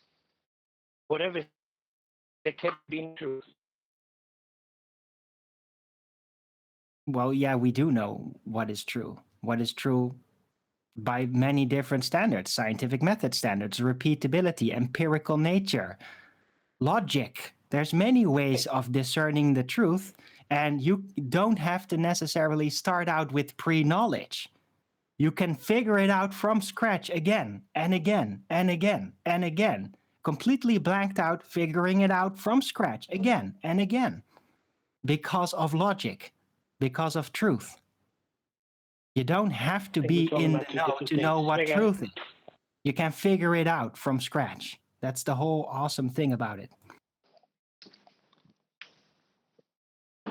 Back to what Arwen was saying about replacement, meaning it's going to take a long time for the next group of flat earthers to catch up or supersede the maturity level of the flat earthers now. I don't know if I look at it that way. I mean, that's just a basic understanding of life anyway, where someone new to an argument shows an interest, they start digging in because they're that type of person. They go see what's on the table already. So they go to 2015 arguments to current day flat earth debate show. And they say, okay. And then they have their special, unique gift and the way their mind works. So they come in with something that maybe we never could have, because we're just not seeing it that way, because we're in this debate ourselves, where someone from the outside is watching this as well as other things, and it's prompted by an inspiration to, in the same way that I was inspired to go look at the sextant and how it worked. It was because of the black swan. I looked at the black swan and I said, well, you know what? I'm a boater, and they always use a sextant. And I said that to Huey. He says, oh my gosh, yeah, that's right. He says, well, keep it under wraps for now. And I said, well, first of all, I'm going to go learn about it before I talk. So that's how that kind of developed. And so then when I had enough time invested in it, I started sharing it. So that's going to happen 5 years from now, if we're still around, 10 years from now, 20 years from now. We're going to be replaced because the people replacing us have our arguments and other arguments. So it's just normal stuff. Now, I agree with you on one hand. On the other hand, I don't, because my point was, yeah, new people will come in, will have a fresh perspective. They might discover something new that we haven't even thought of because we were too preoccupied with the psychological warfare aspect with our opponents, whatever, to distract it, right? That's not necessarily somebody new surpassing us. That's just a fresh new look into the same issues. To surpass, somebody needs to completely master what we do. That part is not so easy. People are not really like, oh yeah, I just have my own flat earth debate and I'm doing just as well, just as good as they are doing. That's not going to happen so easily. Right? But it is going to happen a lot easier for them than us, because we're in it going forward, not knowing what tomorrow brings. They have all the shows they can listen to and learn from it. So they already have all of those arguments. So we gave them on a plate or on the platter.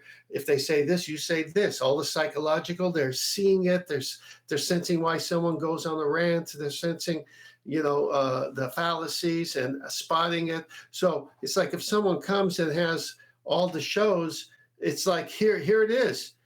Get a head start. We were actual actors in this reality that produced the show, and you get all this as background and keep going further. So they have actually more than what we have. Yeah, but what happens then when we stop? Right? Well, we are going to stop eventually. It's like, no, but that's the difference. We are writing the book. They are reading the book. Does that mean that if we stop writing the books, that they are suddenly going to be able to write the books, continue on the next level as we are constantly doing? Yes, oh, really? Yes. Well, let me answer it instead of mocking it. I'm not mocking it. Okay. Well, oh, really? Oh, really? That's to me like mocking it. No, it isn't. I'm being very deadly serious here. Okay, fine. Let me have my say, and then you could say that. Show me an instance in history and life, even your own life, where human behavior is otherwise, meaning those that are interested in the topic grind until they stop. So who are these people in the future? We don't know yet. Maybe they're already here. Maybe they're already listening to the show. Maybe they're not even born yet. But someone's going to get a hold of this, and they're going to have it all there. Kind of like, here's all the debates that happened back then in this era, and look at how at that time they handled it, blah, blah, blah, right? Okay, now someone's got all that, and then they're going to already own it, and then they're at a different age, a different time, and it's a different person. And so the argument's going to evolve, obviously, it always does. And so they have that we didn't have that.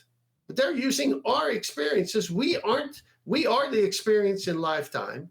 They're going to be using our experiences. That's why they have an advantage. And it's going to keep going as long as there's people interested in fighting for this side of reality.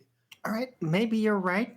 Like, it seems inevitable, as long as information is kind of available and this doesn't all get erased, that eventually somebody could do that, right? But don't forget that we have had examples as well. I mean, not social media based examples necessarily, but look at all these books that have been we literally use in our research in the past, like up to 100 years ago, that were kind of fighting the same fight we're fighting, right? So we have predecessors. No, you're only proving my point. We're using what's available to us. They're going to have us and those things, and they're going to be more ready. I'm saying we're doing the same thing now, and they're going to do it with us as a resource. Yes, and here is my counter argument to that. Look at what these people in the past, what we have lost compared to what they had, and then think of what the future people will have lost in compared to what we still have, right? Because the darkness is also growing, is encroaching on humanity, is mind controlling us, is literally derailing our critical thinking. You have to take that into account too. Well, again, you're looking at it from a different perspective, and you're absolutely right if you just say this could happen also. Look, I have family members. All my kids are flat earthers. I didn't force them. I said, look, I'm going to share something with you. Tell me honestly. I don't care if you agree or don't agree. And they all said, no, the evidence is overwhelming. But they're not into the research like I am. Okay, then I got other people who are friends of mine that are flat earthers, and they listen to flat earth shows, but not all of them. And they'll say, send me another one. So I send them another one. Okay, and they've got their toe into it, and they're kind of involved. I haven't found another me, okay? I haven't found in my circle. I haven't found another me. Now, is there another me? Yeah, they're on the panel, right? So it's like we're going to give birth to these people through inspiration of the resources that are being recorded, and it's going to just play out the way it does. It's a small group of people are going to run with the baton. The other people are going to clap for those people running with the baton, and those that don't even want to, broach the subject will just stay out of it.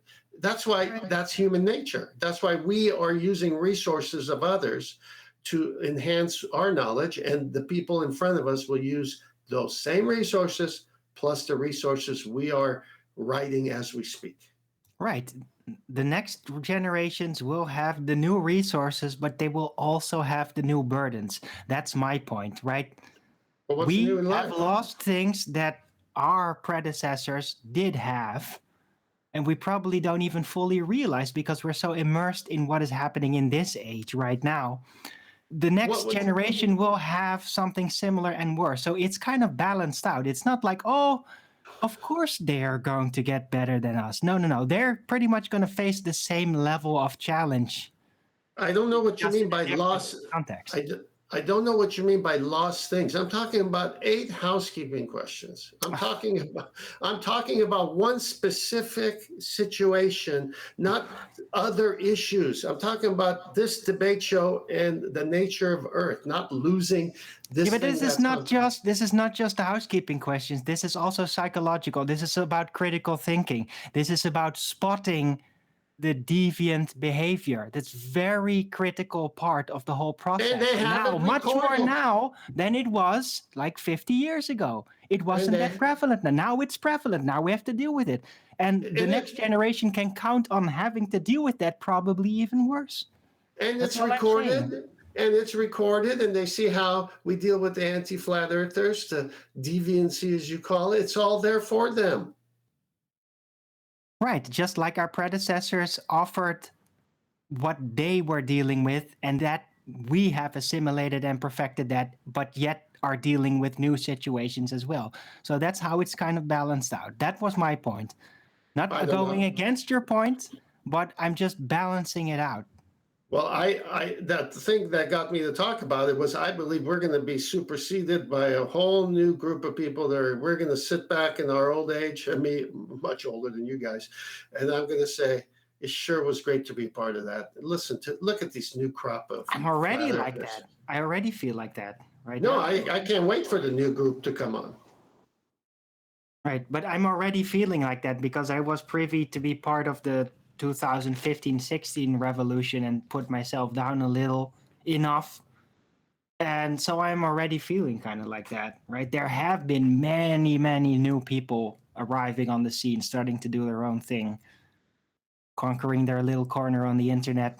When I was when I was a young kid at whatever age, 14, 15, and 16, even whatever, and that teacher said what that teacher said,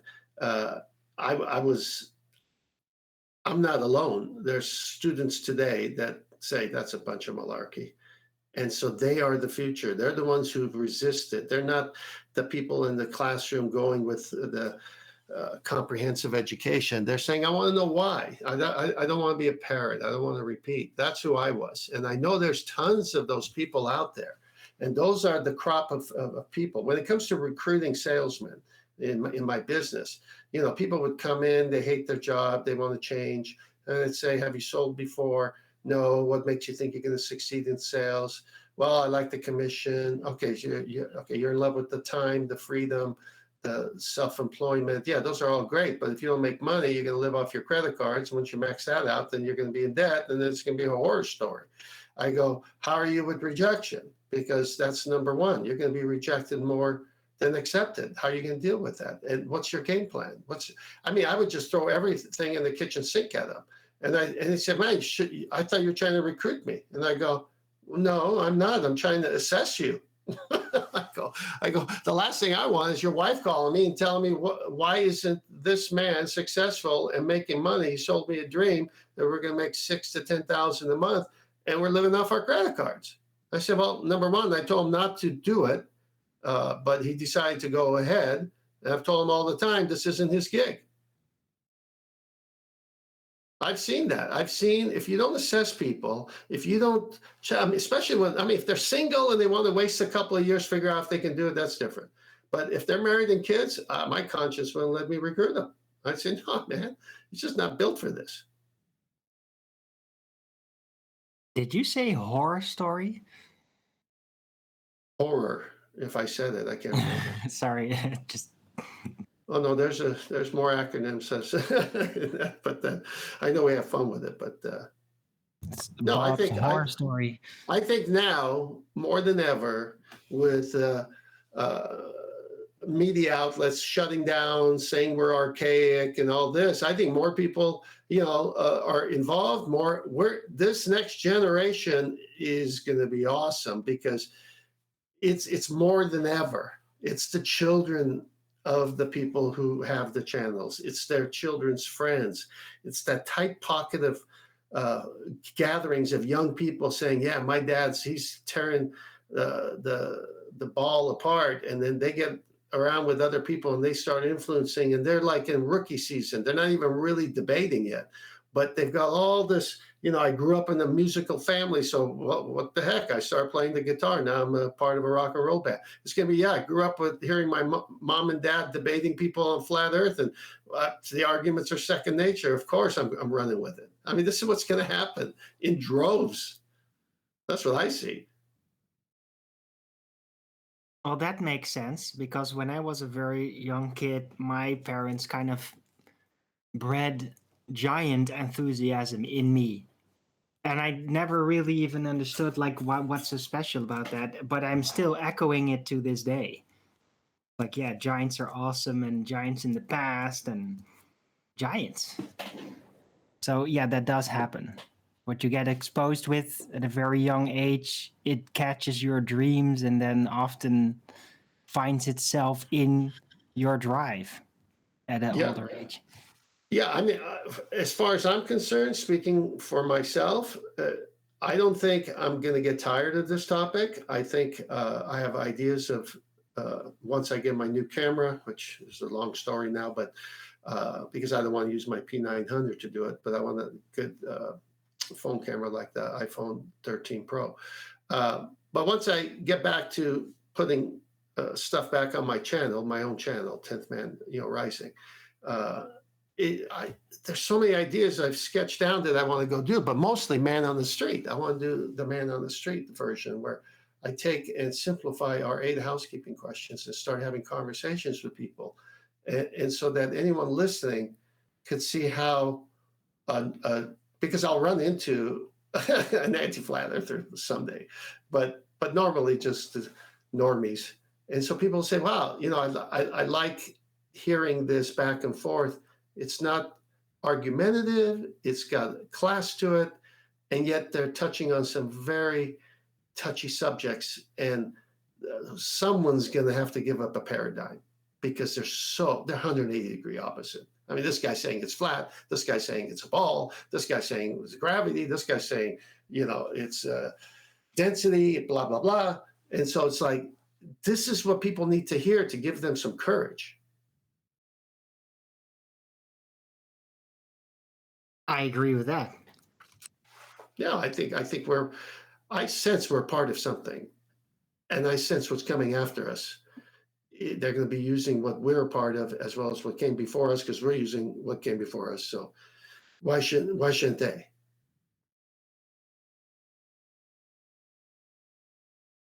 Well, they still just kind of, in my opinion, recklessly associate flat earthers. They literally put out flat earth in media, in news, to try and shame things. But they don't realize that for a while, every time they drop the word, it just causes like a ripple effect that they don't have control over. It will make people look at what? So flat earthers are just like the anti-vaxxers, for example, right? Like, what? Okay, well, since I'm anti-V... Right, can't talk about this on YouTube. Why have I got to step in to tell you? I don't risk my channel on this subject. No, thank you. Yeah, I wouldn't equate it that way either. But I would say this: I love the fight that we're in, because we are in. It's not later where someone else went and fought World War II, and we have the freedoms we have now, and countries still speak their language. It's like we're at that time, part of that era where we're putting a dagger to them. Not people personally, but the arguments. And so we're putting a dagger to all the fallacies, the arguments. We're just killing it from, if QE stabs it from the side with 5 stabs there, and Nathan comes and hits it from this side, and you come and hit it from the underneath, that one thing that the ballers hold as an argument gets shredded. And that's the time we're in. It's all the shredding time. And it's epic. It's epic because there's a lot of, emotions involved, and, it's absolute. Someone's going to come out a winner. Someone's not going to come out. And this is what the future people who propagate this are going to look back and say, man, those guys were in the trenches, and we've got them to thank for finding out all these things that make it easier for us. And then by then, the percentage of people in the population are already more flat earthers because of all this. So this is going to be great. I mean, this is why I love it, because you're kicking against the system.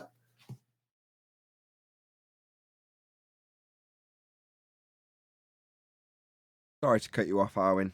It's one of those things. I sensed it. It's a legitimate example, though, right? We're still getting these weird name drops, flat earthers, that suddenly in the media or in politics even just get dropped right in the conversation. And right. No, I get it. It's QE's original point from a couple of weeks ago now. We are bundled in with stereotyping fallacies. Oh, he's a flat earther, therefore an anti-vaxxer. All right. Says who? Oh, says you with your stereotyping fallacy when you attack me alongside some other subject that you're attacking for whatever reason you're attacking it. Now, that's why I keep the subject of the show hyper-specific. I'll be vaccinated. That's lovely. I don't care. Some people just don't get the clue, Nathan. Yeah, just take the hint. I don't want to talk about this. There's a rule change. This I can talk about. YouTube have implemented a rule on this subject. So I'm not going to express what the rules are. Feel free to check out your terms of service. But if a subject comes up, I'm just not even going to risk it. I'll just shut the conversation down because I'm a YouTuber and I've got rules to abide by, unfortunately, or fortunately, depending on which way you want to look at it.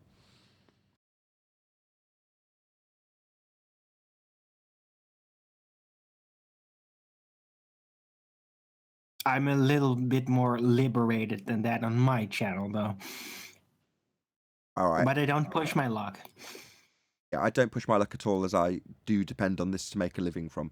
And, you know, occasionally that living's crap. At the moment it's crap, so I'm having to stutter and stammer my way around e-begging for PayPal donations. That's what I'm having to do. Sometimes you just got to suck it up, and sometimes with the rules the same thing applies. Just got to suck it up.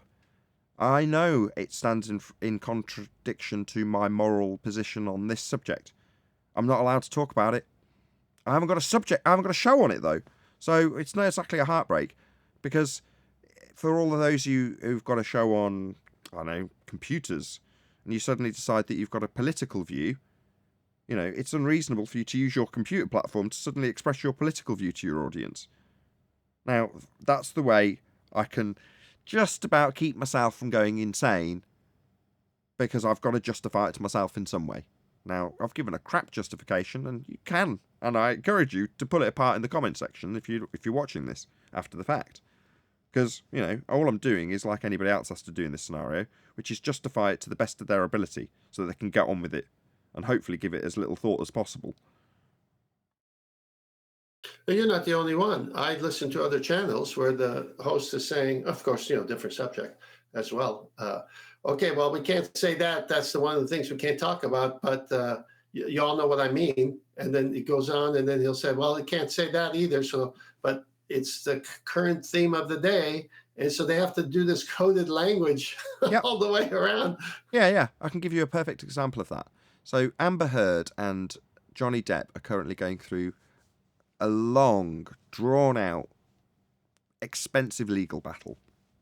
Now, I'm pretty sure just saying the name Amber Heard won't get this video demonetized, because there's no reason for me to be looked at from a YouTube perspective in that regard. But I know this isn't true because I've looked. They are under the apprehension that saying Amber Heard's name will get their videos demonetized. Now, contextually, I would assume that it puts them on some sort of radar where they're hypercritical of what they're saying about that particular person. But rather than saying it and risking it, because I can only go by what I know, which is they don't know that that is the case. But they don't know, so they'd rather not risk it, so they just call her the Nameless Party. Right? I'm not going to call her by a name, so some of them call her AH, and some of them call her That Nameless Party. Every time you see her name on screen. Sometimes they'll redact her name from the documents that are showing about her, so that they don't have to show it or say it, because they're in fear of getting demonetized. Now, while I have had a cursory glance at whether or not specifically saying that person's name is going to get your video demonetized, which is absolutely not the case as far as I can ascertain, but they're under that impression, and therefore they're going to want to protect themselves if they're making a living from being on YouTube, like I am. So, you know, we all understand the game that we're playing and the rules that are applied to that game, and you just have to work within those confines. Now, that would be a heartbreak in that regard if you had a subject specific to something that a rule change is on. Well, then, yeah, you've got reason to moan about it. But you probably get shut down for moaning about it, and then what are you going to do? You know, survival of the fittest on YouTube, unfortunately. You've got to keep your wits about you and know what the terms of service say. Yeah, if I can add in just to what you guys are talking about, there's a potential advantage in all of that what you're talking about, and I don't know if this carries over worldwide, but Tenth and Neil might know this, John might know this, but there's something in the U.S. called the Barbra Streisand effect, and I think it was because somebody had said something about Barbra Streisand, and then they tried to shut it down in the media, and it just made people go after it more and more and more. So when those things kind of happen and people self-censor, which I know you have to do, Nathan, at times, right? It for a lot of people, it just says, what is he talking about? Let me go get the context of that, and then, you know, go dig it up for yourselves. It doesn't help to censor this stuff, but we understand why it has to happen. Yeah, I've never done any primary source research on this, the Barbra Streisand effect, which I'll give you credit. You've given a reasonably good description of it. But how true it is, I don't know. I've seen the claim to be evidence and the story that goes along with it. So I don't know the exact number, but we're going to use a small, roughly about the number that would be in a report if you just Googled it. So Barbra Streisand's home got photographed, and that photograph got published online. Subsequently, 6 people downloaded the picture of Barbra Streisand's house. So she subsequently attempted to sue the person to get the images removed so that people couldn't see her home. As a direct consequence of the commotion caused by Barbara Streisand, millions of people downloaded images of her home. So, but for the fact that she kicked up a fuss, 6 people would be the total damage. But her kicking up a fuss meant that everybody suddenly was interested in looking at what the big fuss was about, and therefore preventing the very thing that she was trying to sue to stop. Ergo, Correct. don't She draw made too it mu- worse. Yeah, well, not made it worse. Made the initial problem. The problem is of her own doing in many ways, because the problem is a non-problem when you consider that 6 people downloading an image of your house when probably none of them had any malice in the first place. They're just, maybe they've got a fascination with Hollywood celebrities and their houses, but beyond that, there's not really that big a deal to worry about. But that's the numbers, isn't it? That before she embarks on that action, only 6 people were interested in her house. Soon as she instigates lawsuits and stuff, weren't it? People don't really want to see her house, but they want to see what she's hiding. Yeah, and then I thought She it was made it worse on herself. She made it worse on herself. I thought it was a brilliant real estate agent with a great plan. Yeah, jokes aside, I think the point that the chap from Discord's making is that when it comes to censorship of the subject, i.e., you have it discussed in Congress and have YouTube questioned specifically on what's going to be done about this, quote, flat earth problem, and the problem is we'll put a tramp stamp below it and we'll tell people how wrong it is. And we'll tell people that we're going to be telling them how wrong it is. Okay? Nod, nod, wink, wink. They know. I'd just like to throw in... Sorry. I was just going to say, they know about the Streisand effect. And to publish this stuff, for anybody who can see beyond the surface level of what's being said, you're like, whoa, you must realise that televising and publishing the notion and discussing it in Congress and overtly stating that you're going to be suppressing it, yet you can still find my videos, people can still come across this information. You're like, doesn't that set any alarm bells off? For most people, the answer to that is no. For some people, like yourself, you're like, what about the Streisand effect? You've got to be considering that they're really dumb and haven't thought of that when they published it and filmed it and decided to discuss it in the first place. They're definitely not that stupid. Surely to goodness. No, they're the people running the world. Not that stupid, I assure you. They definitely are aware of what's being published and why it's being published. Goes without saying, right? That's the whole point of publishing in the first place, to retain some degree of control. Yeah, I agree with that, Nathan. I think it all kind of goes back to the conversation that Tenth and Arwen was having, and I think Arwen mentioned critical thinking. I think to the extent that that there are more critical thinkers as we move along toward the future, the more people will adopt that Barbara Streisand effect in regards to the flat Earth and go digging.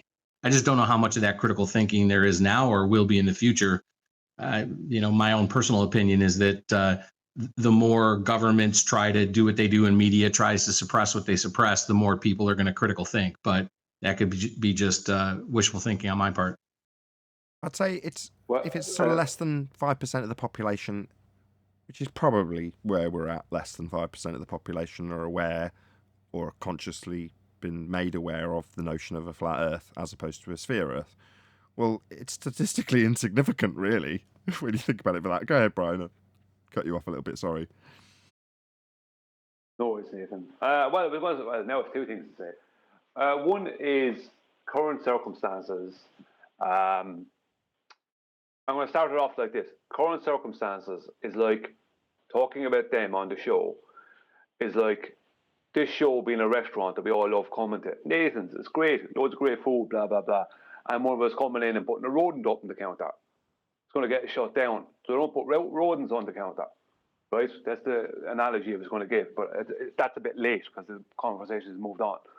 But what I would say is current circumstances have given people the impression that that flat earth stuff is not really important. that there's more pressing things that are important, and flat Earth is not important, which is what they want, because they don't want people to realize that this is the most important subject by far, and nothing, including present circumstances, nothing compares to it even remotely. Yeah, I agree. I gave Owen an earful at the beginning of the show. He was like, I just see it as a joke. I took his words the wrong way and was like, I don't see this as a joke. It's the biggest deception in mankind's history. What actually was meant by Owen's response was, how else are you going to react to a society that wants to rebel against you when you show them a contradiction in what they understand? If they're going to start changing definitions of things, for example, what else can you do but stand back and laugh? Obviously, that was through a bit of discussion, but yeah, Brian, correct. Yeah.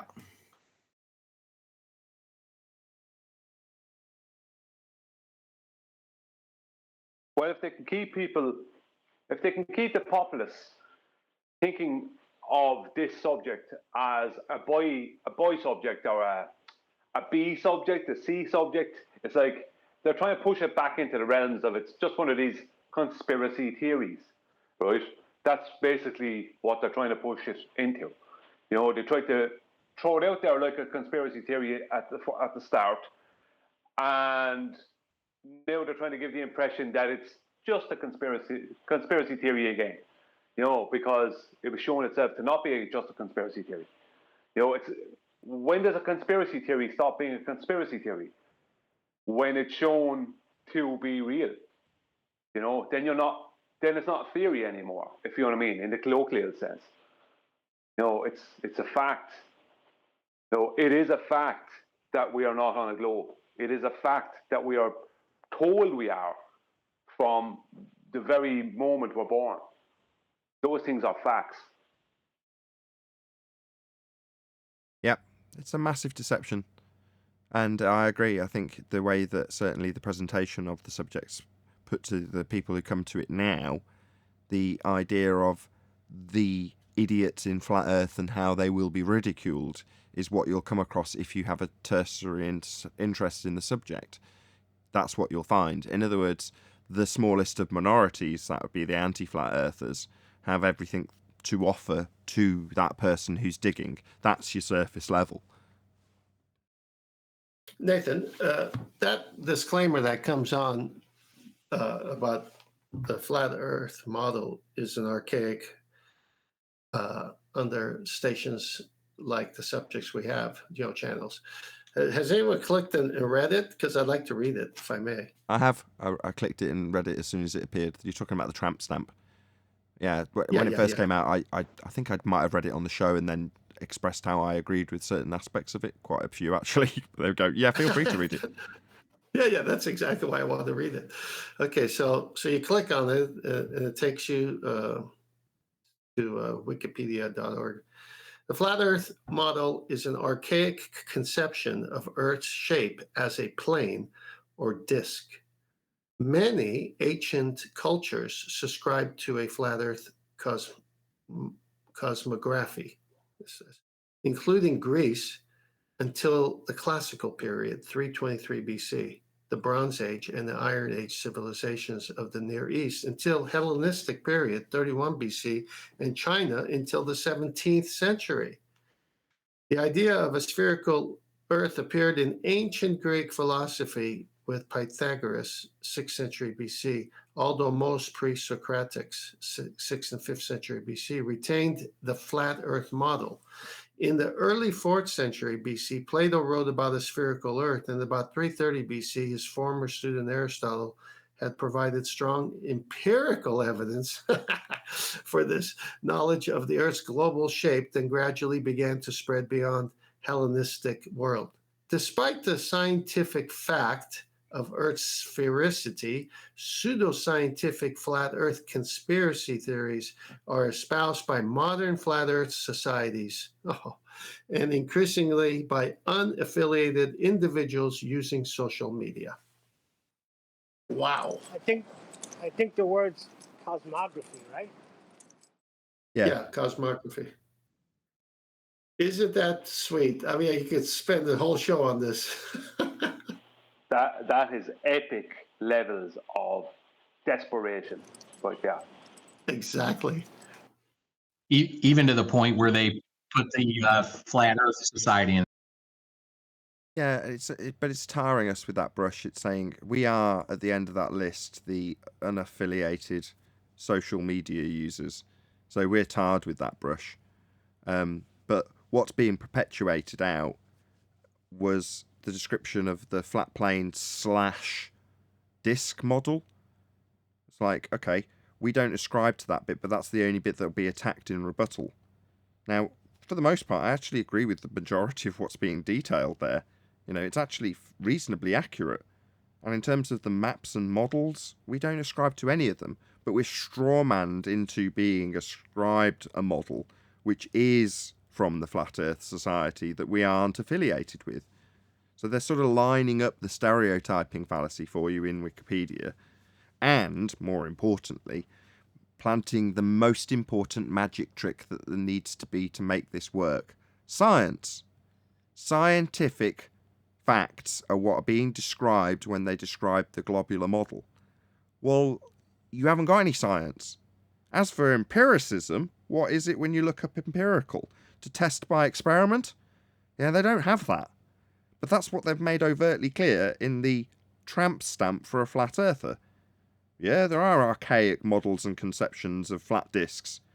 However, the planar aspect, also detailed, is absolutely the case. Earth is obviously, observably, navigatably, and measurably flat. It's utilised all day long with the tools of navigation, the sextant being one of them.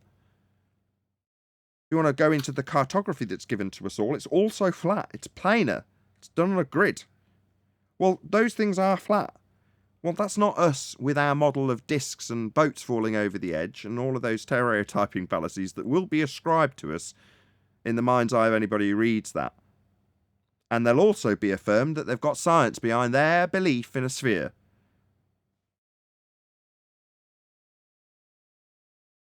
I'd like to hear the empirical evidence from Aristotle. they failed to put in those things. Did you notice that? They failed to add in where people, now there might be links, but they failed to add in what they were saying there, where people can go, or what is this empirical evidence? It's just, yeah, it's empirical evidence, scientific evidence, nothing else. Show me this. Does it not say, it normally has a little blue citation needed? Yeah, I'll go back to them. I'm doing something else right now. I'll see what it says there. Yeah, if it says empirical, citation needed. Scientific evidence, citation needed.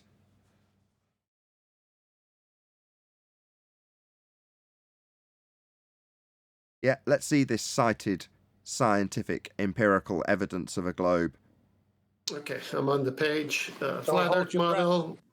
The flat Earth model is an archaic conception of Earth shape as a plane or disc. What is it exactly you want me to hit? The scientific one? Well, let's address that straight away. A shape is the disc. A plane or disc isn't a comparable description. A plane isn't a shape. It's an aspect. But they're saying archaic model of a disc, inserting the word plane like it's a shape in the description, which it isn't. So of those two things categorized, plane and disc, one could be ascribed to shape, the other is an aspect. Moving on.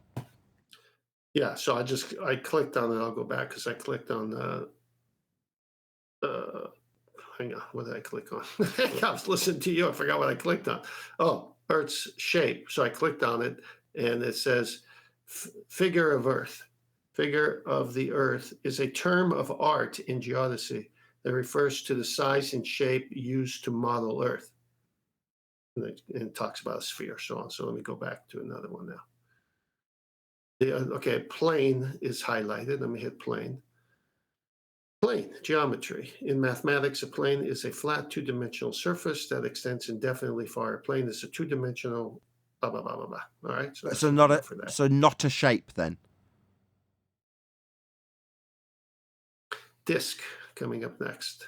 Geometry. A disk, also spelled DIST, is a region in a plane bounded by a circle. A disk is said to be closed, and if it contains the circle that constitutes its boundary, and open if it does not.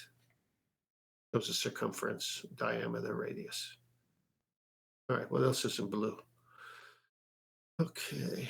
While Tent's doing this, if you're watching, just click on the tramp stamp below to get it up on screen. Yeah. Yeah. Let's see. Empirical evidence. Aristotle. Empirical evidence. For a proposition is evidence, i.e., what supports counters the proposition that is constituted by or accessible to sense experience or experimental procedure. Empirical evidence is of central importance to the sciences and plays a role in various other fields like epistemology and law. All right, so how'd you do it, Aristotle? That's what Brian was asking. Yeah, so we've got it established in that statement, what it's going to be. If it's something that we can just observe and say that is something that I can observe, yeah, fine, we can rule that out. The next description is clarifying that it's scientific evidence, though. That would be established cause and effect with scientific experimentation. That's the empiricism. Well, it's also interesting. It's also interesting that they named the different ages of when people accepted it as a plane. And weren't these ages also good in their geometry and their math? And weren't the Greeks into sizes and shapes? And why did they still consider a plane? I mean, they say it's archaic, but then they list a whole swatch of history of many nations whose mathematical expertise is high up there, and they still said it was a plane. And then they're saying today's version is archaic, but back then it was okay. Well, what changed? Well, they say the scientific evidence. Aristotle's what they give you. Well, it isn't there. There isn't any. There's no scientific evidence for their claim. But then in their citation, they're making it plain what they'd need to give us for it to be science. And they haven't got it. Might be reading the same thing in 50 years about incoherent dielectric acceleration. Maybe. If that became the current paradigm, and no, Neil, there's not going to be at least a couple of 100 years of brainwashing in regards to incoherent dielectric acceleration. So I wouldn't worry about that. Started somewhere with heliocentrism. Appeal to the future. Don't worry about it. Appeal to the future. I think what you're saying, Nathan, is that it's starting, but it needs years and years of many people from all fronts to keep pushing it. Neil, don't worry about it. But Neil's saying we need to address it. But I say, didn't we already address it? Haven't we killed it? Isn't it part of a recorded show? No, I never said we need to address it. I said when it comes by, we got to continually address it. When it comes to us, and we do. Yeah, I think incoherent dielectrics are just the next phlogiston, really. It's the problems are systematic and are the same. It's all about the scientific method. It's not going to work out, right? Well, I think it's it's going to be an extreme embarrassment, as it will show that flat earthers didn't know what they were talking about. Hold on. Why are you are you just expressing the notion that, of course, we will be stereotyped fallacy into anybody else's claim that's ever ascribed to being a flat earther? Therefore, our claim will be this metaphorical equivalent of phlogiston when it gets shown to be stupid. But no, yeah, that's true. We will be tarred with that. Can someone explain it? Can someone explain what they mean by it? Just a quick little... I've heard it a few times, but can you just explain it? That would be very helpful. You want us to reposition our internal opponent? No, just a brief description of what they think it does and what it does. I don't agree with it, but it'd be nice for the audience to hear. Turn to ball busters. Incoherent dielectric acceleration, Neil. It's a build-up of electric charge, which causes you to come back down towards the ground. So when you jump up, the electric charge brings you back down. It's like electrostatic attraction. Rubbish. That's basically what it comes down to.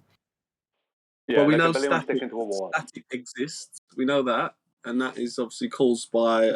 I think that's caused by the sun and heat and temperature, and depending on what fabric it's made out of. But the whole dielectric but there's a thing. distinct problem. There's a problem, though. Hold on, Alwyn. It's short range. Alwyn, hold on. I think Wait, he's Alwyn. making his way towards a point. Go ahead. No, Arwen can carry on. Go on, Arwen. Oh, okay. Fine. Go ahead, Alwyn. I thought you had more. Sorry, it's just I wanted to insert a fundamental problem with the entire premise, and that is that electrostatics, it's all measurable and it decreases over distance. Well, that is not the placeholder that incoherent dielectrics are trying to fill. They're trying to justify a universal field push kind of situation, and electrostatics just can't do that. They have a range, they have a limitation, and they're measurable, right? So it doesn't it's have never a. It gonna doesn't work. have a. I won't say. Arwen, I don't think it has a range. What do you mean when it has a range? What do you mean by that? Hold on. What's it? Electrostatics has a range. Whoa. Stop. What's it? Electrostatic What's it? attraction. What's it? You need to be specific. What's Electric it? static. What he's explaining electric static. So what does that actually mean? What does he mean? It has a range. Well, it's limited in its influence. If you go too far away from an electrostatically charged object, it's not going to do anything. It's not going to influence anything. It's only Agreed. when you get Yeah, closer. I agree. Okay, look. Yeah, I agree with that. Take a step back. Right, we just literally spent a couple of minutes ago talking about the criticism of the wiki entry and the tramp stamp FE underneath the video bit that's been mandated by Congress, right? And if we're going to explore something and we want to apply some sort of empiricism to what we claim at the end of it, then there's a process. Now, the first step in the process is to observe a natural phenomena.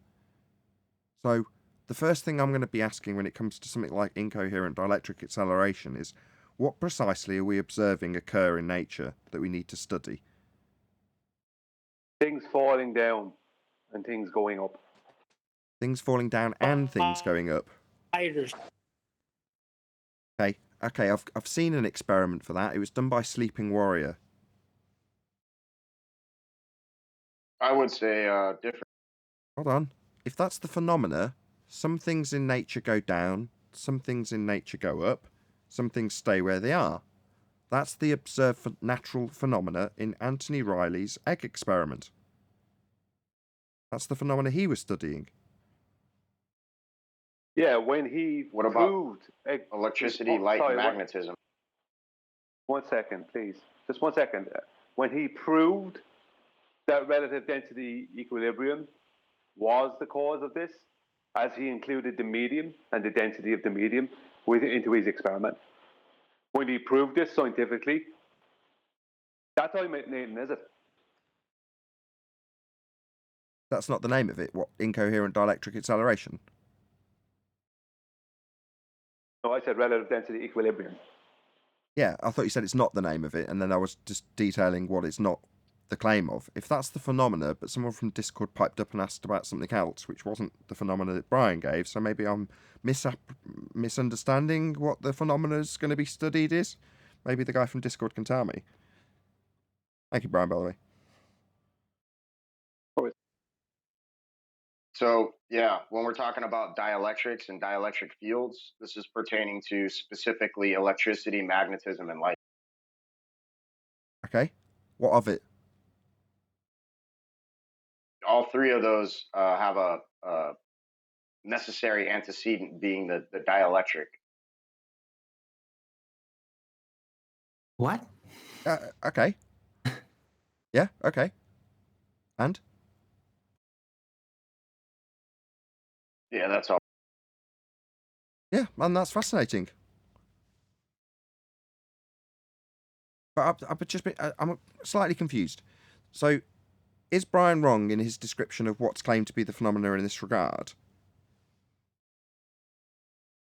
Well, are you guys specifically just talking about things falling, or are we talking about everything all inclusive with the dielectric? Sorry, what? are we talking about the natural phenomena of things going up or down or staying where they are in equilibrium? Or are we begging the question of an incoherent dielectric acceleration field that will be causing that in the first instance? No, we definitely weren't begging the question of an incoherent dielectric accelerated field that we're going to take into consideration. Because obviously if we were, that would be an independent variable that we could vary and manipulate to cause the effect now, wouldn't it? Yeah, you can. So has that happened? Anthony Riley has done that. He has varied and manipulated that which he assumed caused the effect and caused the effect. If going up, going down, or staying neutral in positional terms has actually been scientifically validated to have an incoherent dielectric accelerative, if I could get the word out, force causing that effect, even though it's been scientifically validated by Sleeping Warrior already, then that should be shown. And to my knowledge, it hasn't. Nobody's shown me an incoherent dielectric accelerative force causing a directional change in vector in any way, shape, or form. You've never seen something have electrostatic field to where it doesn't fall. It'll like literally stay stuck to a wall. When there's a magnetic field applied to something. No, a friction electrostatic field. Yeah, I've seen that. Is that the phenomena we're studying? That's part of it, yeah. Part of it? Okay. What? You tell me what the phenomena we're studying is then.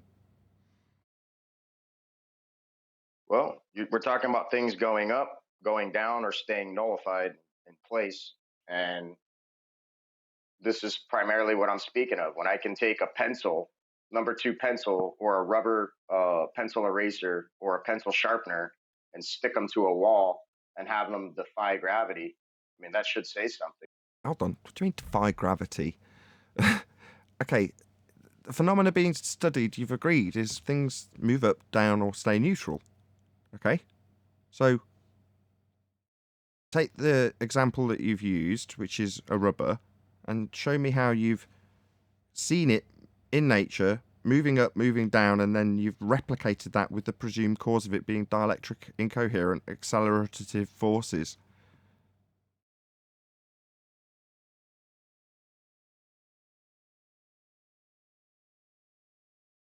I'm sorry, what was your question? I had my wife saying something to me. Apologize. That's okay. I'll just repeat it. If the claimed effect is the same as has been established by Brian and is accurate, some things move up, some things go down, some things stay neutral, then you're saying part of that effect I can replicate if I introduce an electromagnetic force to get something that was static on the ground to be static on the wall.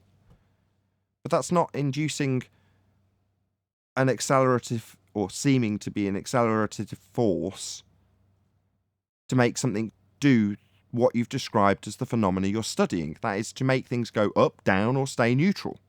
If that's the phenomena, that's what you're trying to cause. Yeah?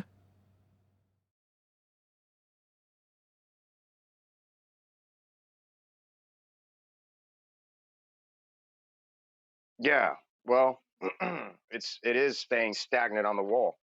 I don't understand what you're not. Yeah. So that's it remaining neutral, right? Yeah. So therefore, okay, from that neutral position, can you vary the incoherent dielectric accelerative force in something that's set up that would occur naturally in nature, i.e. you come across this phenomena of obviously not rubbers on walls, but something that's equivalent in nature, and then describe that to me. You know, if I say, okay, I see a leaf fall from the tree, it hits the water and stops, but then I come back a couple of days later and it seems to be sinking to the bottom of the pool. What gives? What's causing this natural phenomena? Well, I've described the effect I've seen in nature, and then, as described with Anthony Riley's egg experiment, an independent variable that would be assumed cause of that effect is established. That would be the density of the medium, and then that presumed cause of the effect is varied, and the effect is demonstrated, ergo empirically invalidating the null. So I just don't see sticking something to a wall with static electricity as being the equivalent of varying something that shows an effect we've observed in nature occurring. It's just you saying, well, this looks a bit like it, one aspect. Yeah, it does. Okay, so let's see. The electromagnetic incoherent dielectric force varied to cause a vector change in anything that's currently in equilibrium. With the balloon sticking to the wall, the cause is man, because the balloon doesn't stick to the wall until you take the balloon and charge it up with an opposite charge to the wall. That is subject to entropy and decays away back to equilibrium over time. That's why the balloon doesn't stick there forever. This is a induced charge you put on something of very, very, very low mass with a big surface area, so that the balloon can stick to the wall, but you can't electrostatically charge something of any somebody's phone and stick that to the wall. These are very, very small forces that have this phenomena where you can have a balloon stick to the wall. But the effect is well known and understood. And it doesn't require dielectric magnetic explanation. It has a perfectly acceptable and well understood one. And the two things are very different: electrostatic charge and dielectric magnetism as it's proposed. Adam, he said a pencil, a number 2 pencil. My question is, I have a number 2 pencil right in front of me, and I'm sticking it to the wall, and it's not sticking. So what did you do to charge it? What is it that you're trying to stick to the wall? It's not. You told me number 2. Okay, I have a number 2 pencil sitting here on my level tabletop where my computer is. I'm going to pick it up right now. I'm going to stick it to the wall. Oh, it fell down. You got to. So how do I charge it? Yeah, there's a certain way to do it. So you take the pencil and you press it firmly against the wall, and you want to slide it. Make sure you're holding it vertical too, right? You don't want to have it horizontal. Have it vertical. Stick it on a vertical wall. Press it firmly against the wall. Slide it up the wall about 3 inches or so, and gently release your hand. Thump, it fell down. Sorry. It depends on the stickiness of the wall. Yeah, but the problem with all this. Hang on. Let me answer him first, Brian. I just did everything exactly the way he said. It didn't work for me. So now go on, Brian. But where does this happen in nature? And if it does happen in nature, then the thing that we're describing, let's just say it's a spider's web. So for whatever reason, there's the certain magic electromagnetic tree nearby, and you happen to walk through a bit of cobweb, right? Or a bird flies through it, or whatever, and it just suddenly, this bit of cobweb's in the air, and you think it's just going to fall down to the ground. There's not a breath of breeze, and suddenly you see it suddenly moving towards this tree. And for whatever reason, you figure out that it's got a slightly higher electrostatic charge. For whatever reason. Yeah? Now that is a phenomena. Okay?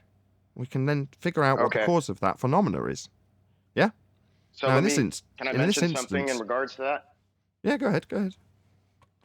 So there's actually a spider that shoots off a web a few inches or a few feet out of its backside, and it has a charge. It charges this web, and it actually takes off.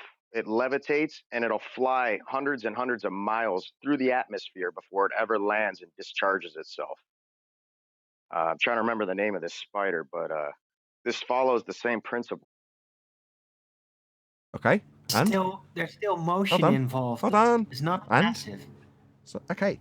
And? Well, what it is. It's put a dielectric charge onto its web, and it's able to levitate itself up into the high altitudes of the atmosphere and float, like I said, hundreds of miles. So, I mean, this is another prime example. I see. Yeah, so the phenomena is this web going up into the atmosphere, and the cause is because it's been given an electrostatic charge, right? Yeah. So we've got cause and effect established there then, right? We haven't. We haven't. Number one, he hasn't proven that. Number two, I did keep saying that, and so?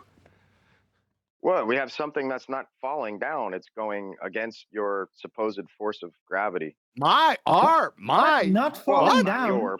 Yes, it's falling down. How else is mainstream. the Hold spider's on.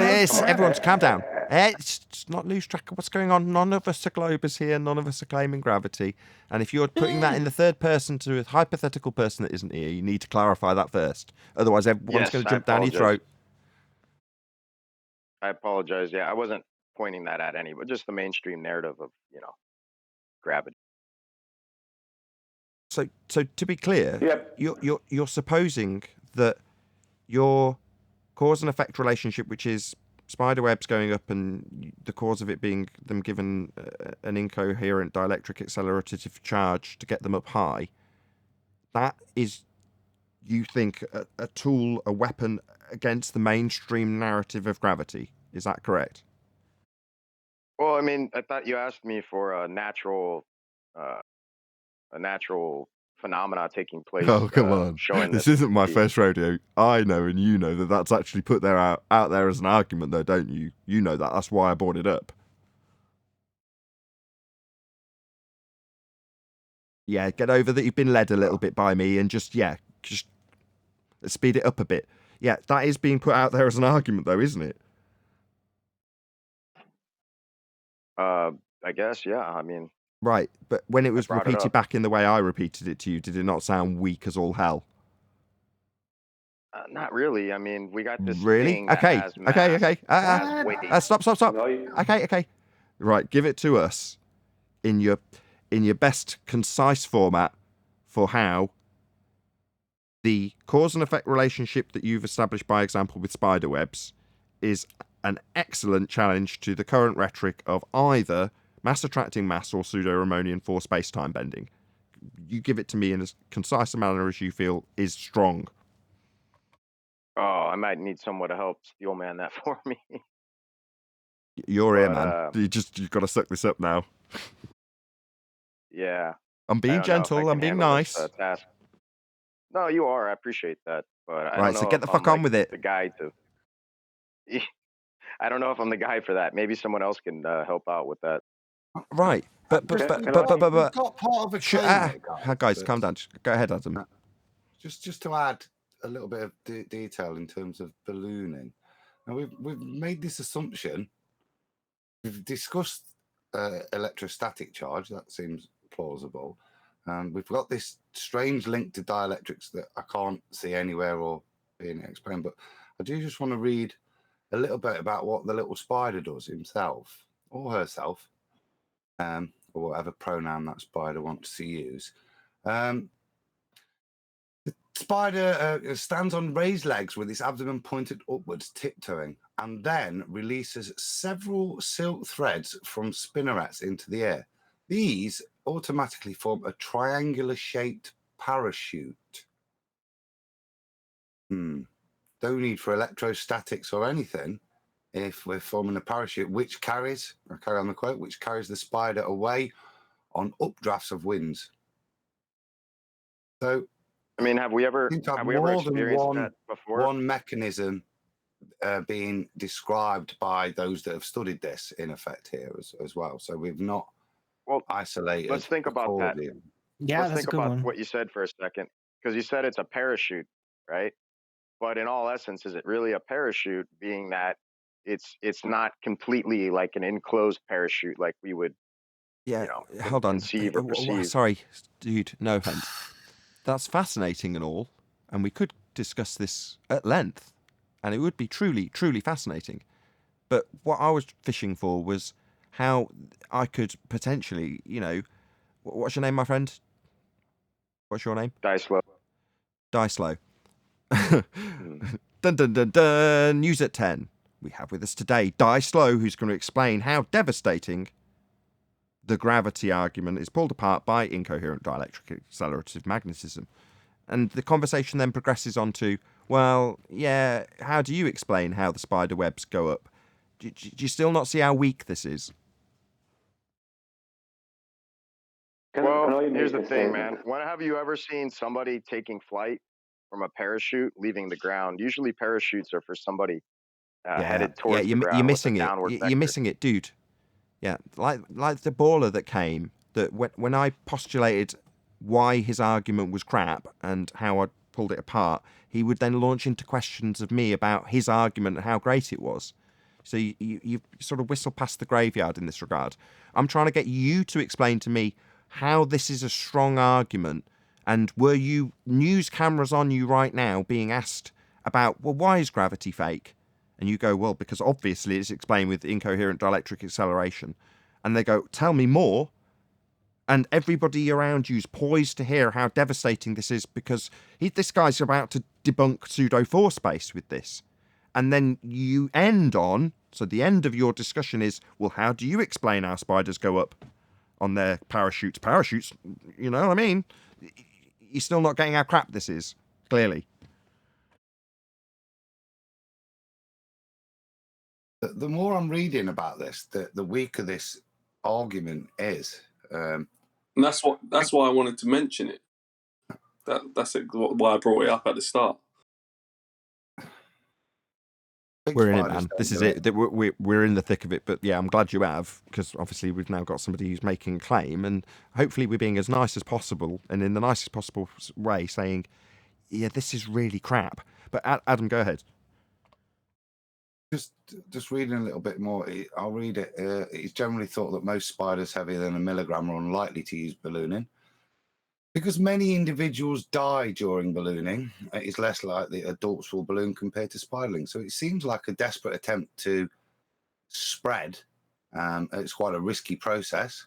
It's not something that's like interdimensional wardrobe travel that they use to get from A to B. It's a kind of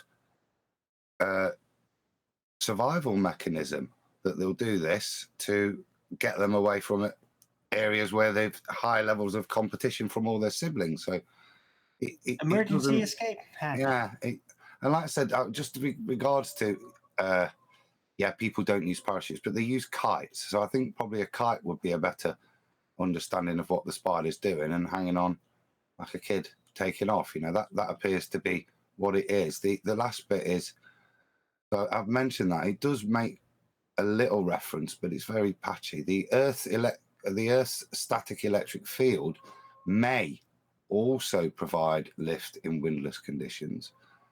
Ballooning may be triggered by favorable electric fields. So they've got some correlation there between the electric fields. They're not sure whether it has an effect with regards to lift or whether it's just a triggering effect that, oh, look, this electric field in this incoming air front is a certain type that's favorable for me to get my kite out. Maybe that's what's happening. But I think anything more than that, we're just talking about how spiders distribute themselves. It's got no relationship here in any of this detail to link to dielectric. You can sort of sandwich it in, though, even with the privilege of having the scientific validity behind us as opposed to ahead of us, which is to say that seemingly more compacted, dense, whatever word you want to use, items typically associated with a downward vector through air actually occasionally have an upward vector. And then you go forth and appreciate your tenacity in terms of getting the information to address the point specifically regarding the spiders. But notwithstanding that, and I'm not knocking it either, because it does add more credence to our point, or my point in this regard, which is QE's point also. So what? We're not studying spiders and how they Can I report? Go on. Can I say something? Yeah, Brian, go, because I have to make a report. I've been doing the pencil all this time while you guys been talking. I have some news. Okay. Did you get it to stick? Hold on. You can't let that slide. I can't stand the anticipation. Well, that's a good pun, Nathan. Very good. Nice one, Nathan. Go on, Brian. Yeah, Adam bet me to the punch. I was trying to hold back, and Adam came in with the same point I was going to make. The effects that the man is talking about have to be induced. Now, when it comes to the spiders, you don't see bird-eating spiders and tarantulas doing this. Even if they could have the same web, they wouldn't be able to do it because they'd be too dense. They won't be able to take advantage of it. Only the smaller version of these spiders are able to do it. The bigger ones aren't, from what I can hear. So that's what I expected. So that's actually density. The only reason the smaller ones can do it is because they're not big. They're small enough. Do you know what I mean? To allow the effect to happen. But if they got a bit bigger, it wouldn't happen. So the point is that these are things. Most of them, besides the spider, someone's has themselves off mute. All right, cowboy. These are things that besides the spider are basically induced effects. We do have an electromagnetic and field, and we do have these things. We do have static electricity, stuff like that. Yes, but as far as the effects go, they have to be induced by man. Whereas relative density equilibrium does not have to be induced. It can be shown and proven to be happening 24/7 all the time. It never doesn't happen. I can show it, I can prove it scientifically, I can explain it, I can describe it, I can give many different demonstrations of it to the public. No bother at any time. I go into any university. Totally right. And you don't need to. Can I sum it up? And you don't need to. I'm sure it was right at the early parts of the show. I was saying, why we're making these claims. You don't have to make these claims. You don't have to offer up an explanation as an alternative. And in terms of gravity, because that's kind of what this is hinged around in the opponent's point of view, gravity is easy to debunk. Number one, mass does not attract mass. Gas behaviour defies that. There goes the 106-year out-of-date rhetoric falsely ascribed to Newton. Moving on. Einstein. What's gravity? Oh, the bending of a conceptual fourth-dimensional medium? We don't live in a conceptual fourth-dimensional medium. Couldn't give a crap what that geodesic's doing. That's not the world we live in. That's the end of Einstein. Bang, gone. Done. What's that you say? Right. What holds us to the ground? Well, we're more dense than the air we're in. Right. To sum it up quickly, the main glaring differences between any kind of electrostatic effect and gravity or relative density disequilibrium, which is what really is doing it. Yeah, electrics, not passive. You have to induce it. Also, temporary, not permanent, right? And relative density, there's nothing that has to be done. There's not some like leprechauns, like pumping the engine to keep it going. No, it's passive, it's there, it's always there, right? Also, measurable, right? Electrostatics are measurable. Relative density, you can't measure it, you can only derive it from the densities, right? You can only conclude it, you can only see what happens. There's nothing measurable about it, and there is no range limit to relative density, and there is to electrostatic. So it opposes dramatically in its element for like 4 different things. Very drastic difference. Very good, Alan. Can I report on my experiment? You can, but as it was, I think, Dicelo that suggested it, I just want to give him props because, you know, without him being here to postulate this and take a bit of crap from about 5 different people, you know, we wouldn't be talking about this. So thank you very much for putting your postulations forward, Dicelo. Hope we've been nice to you. Obviously, wouldn't want anyone to leave the impression that I'm rude. Yeah, I appreciate you guys being honest and trying to converse. Thank you. Now get the fuck out of my hangout, you fucking fundy. No kidding. No kidding. But did we ever get to? Sorry, I had to leave. Did we ever get to the so and the and?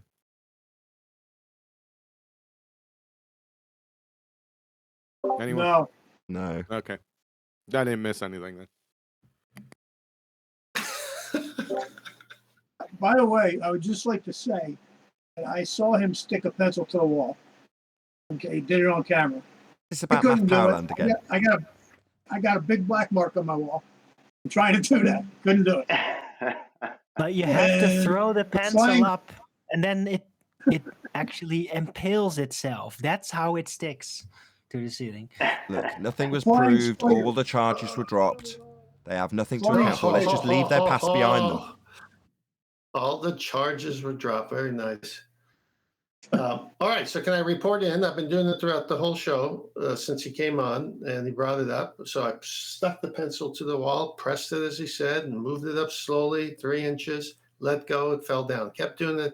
I said, maybe I'm not pushing it hard enough. So I started to push it really hard, and I moved it up, and I could feel the tension against the wall. And I let go. It got stuck to my thumb for a nanosecond. And I said, wait a minute, that works. Let me try it again. So I did the same procedure, really hard against the wall, moved it up slowly 3 inches, let go. It didn't stick to the wall, it stuck to my thumb like a suction for about a nanosecond. Then it fell down. Oh, Nathan doesn't need a thumbnail for this now. So then I got the eraser that I have near me, and it's, I would say, almost two inches long and almost an inch wide and half an inch thick. And I said, all right, I'll do the eraser. Bigger surface, it's got kind of, attraction to it. And I did the same thing and stuck to my hand for a nanosecond, but not the wall. Erasers don't have. They're not viable to electrostatic charge. You need a really thin piece of perspex. Have you not got one of them knocking around? Well, I'll tell you this, man. I don't know what it is with kids, but both my kids were able to do this flawlessly on point, and I struggled with it. I did get it to do it eventually, but they had a lot easier time. I don't understand why, but they did. Yeah, it's just 10th. He's a muggle. No, it's just it never happens. It never happens naturally. But when you said it, I went to do it, right? So to me, it's kind of like tension holding a raindrop on a leaf. It's just tension. Maybe his kids were just supercharged. They're young. Oh, nice pun. They're young. They're full of energy. They are literally. They might. I actually believe that children do have more electrical activity naturally coming out of them when they're still very young, especially when they get enthusiastic.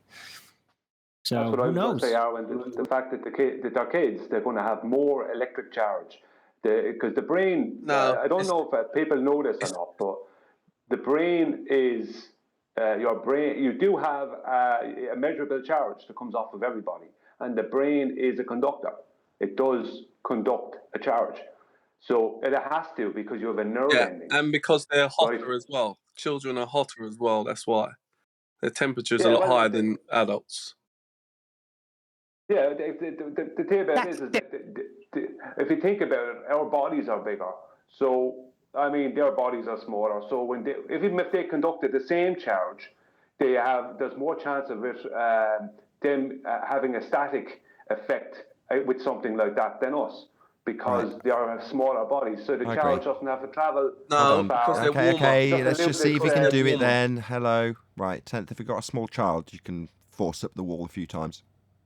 No, actually, this is after that. This is broaching elder abuse. I'm 62. I'm going to make a complaint.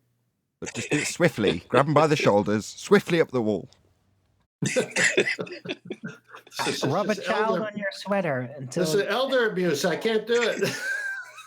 Did you see part two on your The Shining? I'll try it later with my youngest. We'll see how I get on.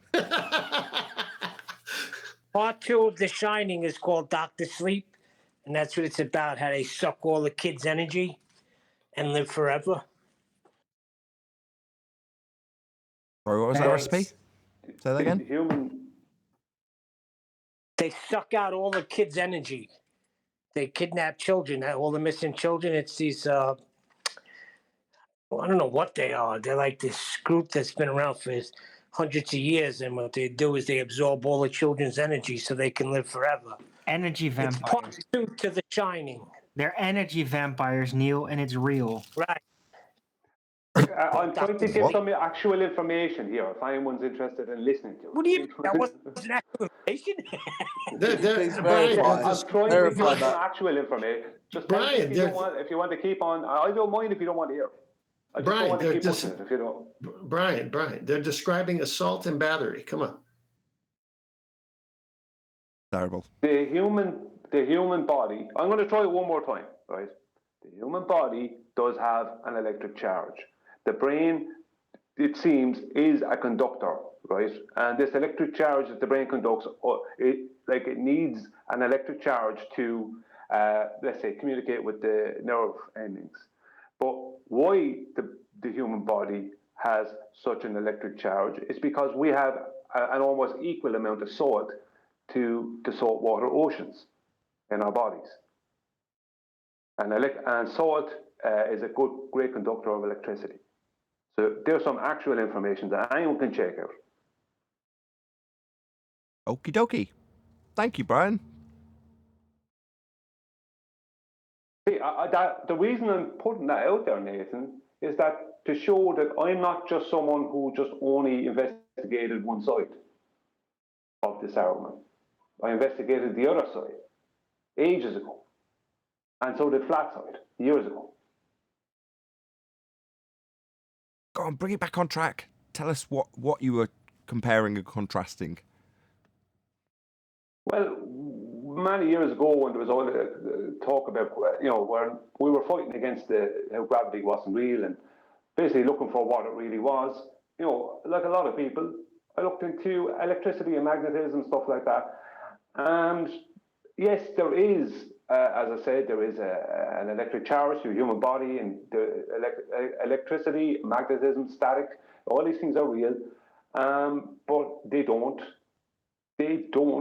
explain and demonstrate, or you can't describe. You can't. Pause. You don't explain, or Pause. you can't demonstrate. Pause.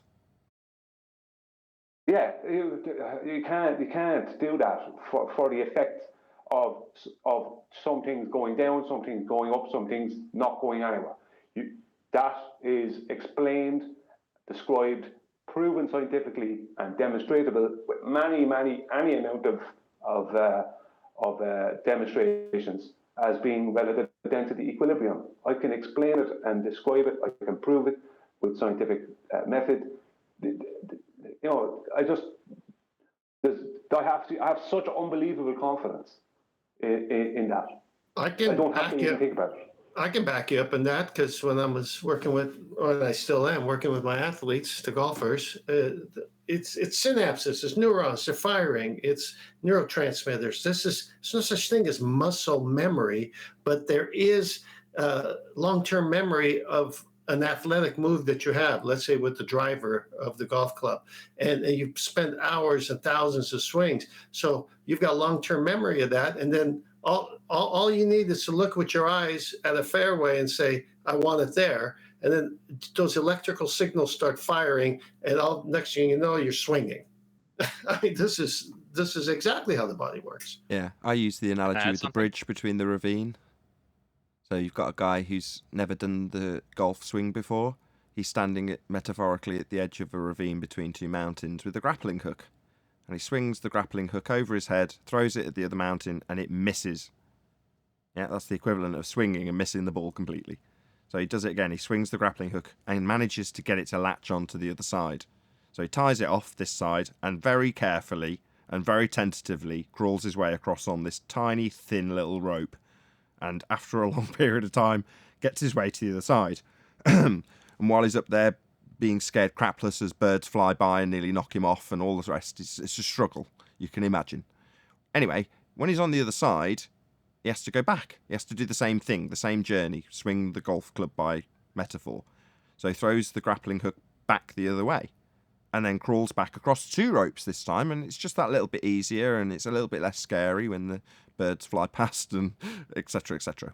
Now this process continues and is the equivalent of building up what is incorrectly described as muscle memory, right? You've just got a familiarity in terms of the way the synapses are firing in your brain because you're doing it more regularly. But eventually, by metaphor, you've got a bridge built. You keep throwing the ropes across, and every time you do, the bridge gets a little bit stronger, till eventually, one day, you're jogging across the bridge without a care in the world, not even giving it a thought. It's so easy to get across this ravine. You know what happens then? You get hit in the face by a bird because you weren't thinking about it, because of muscle memory, as they call it. Equivalent in gamer terms of a guy trying to do a magic trick on a game that's exploiting a really difficult, statistically hard to get trick. And they do the process of not getting it over and over again. And every time they fail, they press the pause button. And then they try the trick again, fail, press the pause button. And what they'd actually do is they train themselves to press the pause button after they've done the failure of the trick. This happened recently with a Mario Kart speedrunner. He gets a 1 in a million trick, does the trick, and then by pure muscle memory hits the pause button. invalidating the trick. You can imagine how furious he was, right? But he's built up a process, right? The problem is that complacency sets in occasionally when you've built up that process. You know, I don't know how you'd cope with that in metaphor if I throw that into the mix. Looking to you, 10th, with your golf swings. I'm trying to follow. I'm trying to follow your story here. I didn't know you were addressing the last part to me. Who was that wanted to add something? I wanted to go back to, because I was on mute before, I didn't know. Does salt actually conduct like electricity or something like that? Yeah, you've got to have Yeah, impurities salt. in water. If you haven't got any impurities in water, it's actually not very conductive. All right, hold on a sec. If that is the Even case, pure salt is conductive. hold, pure salt. guys, let me finish. Let's not be salty. Let him speak. Right. If that is the case, Riley added salt to the water, or whatever he added it to. In a sense, he added electricity. Oh, fuck off. What Screw the hell you. It is would have that? worked with sugar as well. Somebody kick him out. Sugar as Somebody well. break his arm. All right. He added a Listen. He charge. added bastard. electricity. No, he didn't open up a battery and pour that in. Even that Yeah, wouldn't be salt. adding electricity. Well, here's the thing. They actually have pink Oh, salt, God. where if you apply a little bit of pressure to it, will release an electrical charge. It's called the piezo. In my brain, die slow. electrical I thought. I wonder how long before the previous advocate, that's you, for this claim, would pipe up. And while I was thinking it, you started talking. Well, I mean, this is true. No, it's The really about salinity within a density, fluid- isolating it Oh, very this well. is true. Shh, didn't you hear him say this is true? Go ahead. No. I heard. Can we get back to the train wreck point that Wright just made? Oh, do we have to? Go on, Yeah, go on then. I'll deal with that if you want. So wait a second. So salt will conduct, like dissolved salt in water will conduct electricity. So since you add salt, you add electricity. That's what you said. Well, more electricity gets conducted into the medium, right? No, there is no electricity. You just added salt. It conducts electricity, but you didn't add electricity. By equivalent, Right, but if I add by birdseed to water, it'll attract birds. Therefore, when I add birdseed to water, I've added birds. Well, when you have a chemical reaction, you have a electrical charge. So what's the chemical? Hold on, Well, I've got to hear this. What's the chemical? Hold on, what's the chemical reaction occurring when you add salt to water? The salt dissipating into the water. Yeah, What? Hold on. That's an entropic effect. If you're about to talk about it dissolving. What's the chemical reaction? So just bow out so I can say something. Hold on, last claim. When there's a chemical reaction, electricity is released. What's the chemical reaction? First of all. Well, let's let Righteous say what he has to say. Of course, All right. Righteous. This is your claim, basically. Right. How about we reword it better? To add more electricity into the water, we can do that by adding salt. No, salt's not electricity. No. I'm just saying Can I give an get explanation? more electricity in the Let water. We Righteous use that. be hung, right? Everyone let him be hung. He's put himself He's out there. already He hung. knows what he's done. Now the consequences are coming Righteous's way. He knows what's happening. Let it be so. Yeah, Well, stop choking the man I'm just- hanging in the gallows. Doesn't I'm need just to. I'm just trying to pass this by you guys, okay? That's all I'm doing. If you guys don't agree with it, that's fine. All I said is to get more electricity conducted into the water, we can do that by adding salt. Would it not be worded correctly? God, say that one more time. To add more, or to conduct more electricity to the water, which is we'll be adding more electricity to the water. We can do that by adding salt into the water. No, that's still a train wreck. Well, I don't know. That Alright, seems. I don't know, that Well, seems here's the pretty thing. reasonable, given the fact that Anthony Riley was running massive high voltage wires through this experiment, wasn't he? Well, look, it's Can I very give- simple. Use sugar instead of salt. Problem technically- solved. Hold on. Technically, New if you claim had by pure Arwin. water, Sorry. like just add. distilled water, it would be an insulator, wouldn't it? No. Look, cares? you So can, what? it's about the density of the water. So you Brian, can just dissolve something else in the water instead of salt, like sugar, which is not very conductive, right? So problem solved. It's all about isolating the variable. That's very sweet, Armin. Brian's trying to talk. Yeah, thank you, Tent. I'll solve the problem. On a video on my channel called "The Three Things That Creates Our Tides," I made a couple of years ago. I show a demonstration of salted water, right? Water with salt added, right? And nothing happening, right? But when they put the cup, they had a plastic cup, salted water, they put it onto a magnet, right? A magnetic field creates an electric charge. So then straight away there was an electric charge going through the salted water, right? And that caused the water to move. Then they got a bulb, a screw-in bulb, and they wrapped copper wire around the end, around the coil end of the screw-in bulb, and they put it into the water, and the bulb lights up, right? So you can light a bulb, that screw-in bulb that way, right? But without the magnet underneath, you can forget about it, because you need to induce the electricity into it. It conducts it, which means it helps it flow, but it doesn't create electricity. So I can add all the amount of salt I want to water. That's not going to create electricity. I have to add a magnetic field or an electric charge to it. Well, kudos. So you've proven their scientific theory then. Obviously, Earth's got a magnetic field, Brian. Well done for validating incoherent dielectric magnetic acceleration, though. Kudos. Well, no, because, Earth has a magnetic field, yes. But I can't put the bulb into the water and have it light up with copper wire on it unless I add the magnet. The magnet creates the electric charge. No. Yeah, no, I appreciate that.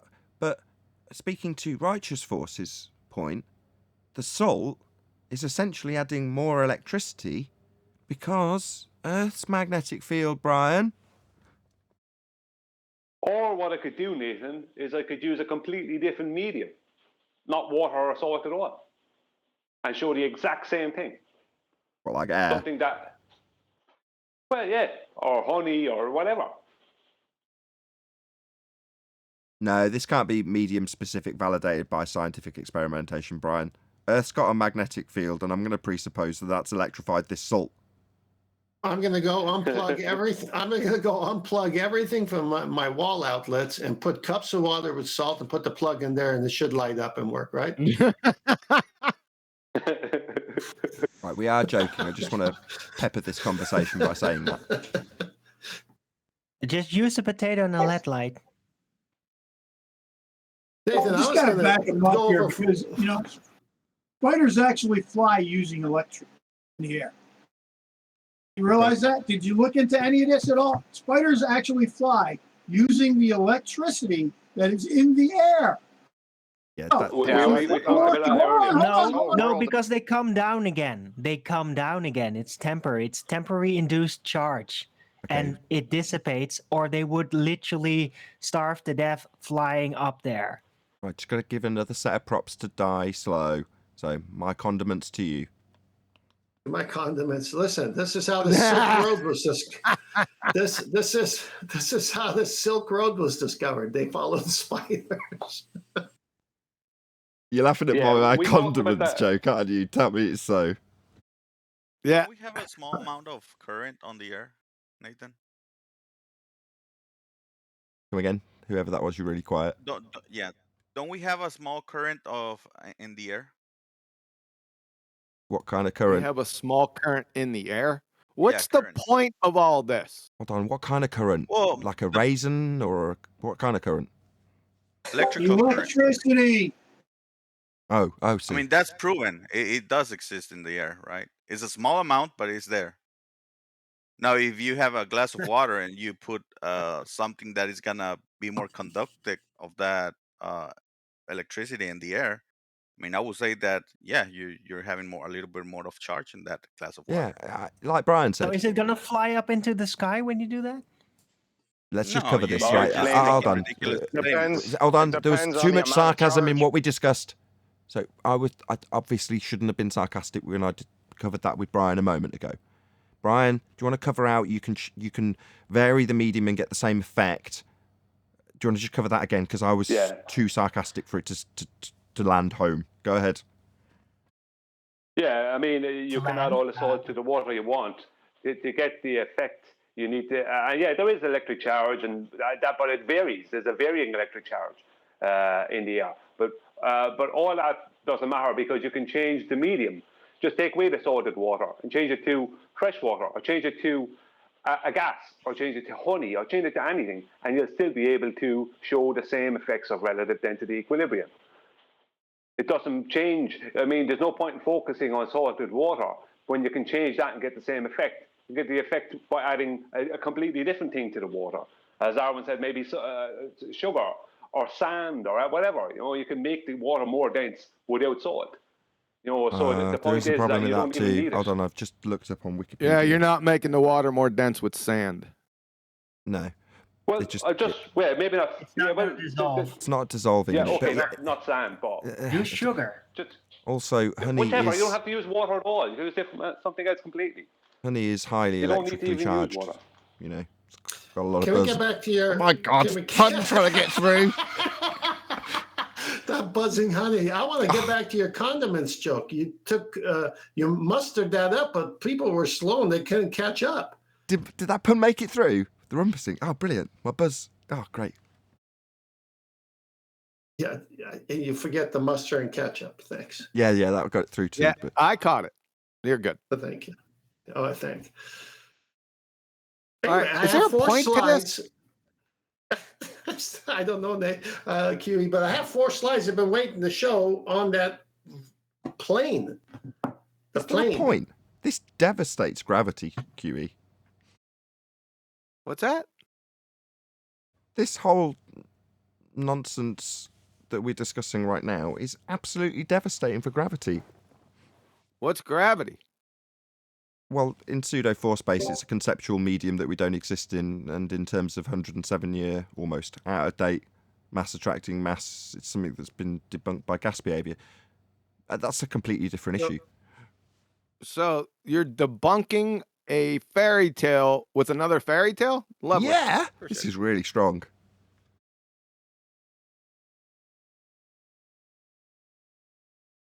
No? You're not picking up what I'm putting down? I just summarized the topic.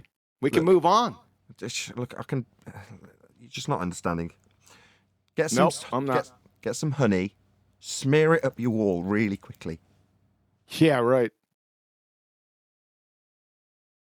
I already got an ant problem. I'm not going to smear honey on my damn wall.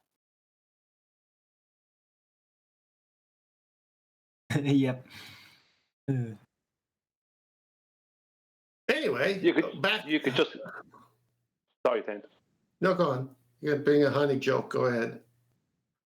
I was just going to say that you could change the temperature of the water. That would change the density of the water. You wouldn't need to add anything.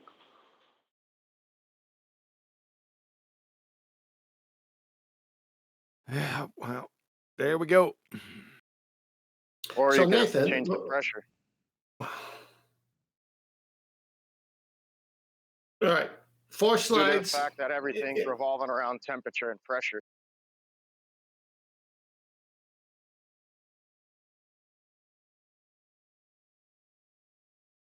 Did you catch that one? No, sorry, I was arranging a swimming lesson for my eldest daughter. Say it again. Yeah, I said all phenomena is revolving around temperature and pressure mediations. Yeah.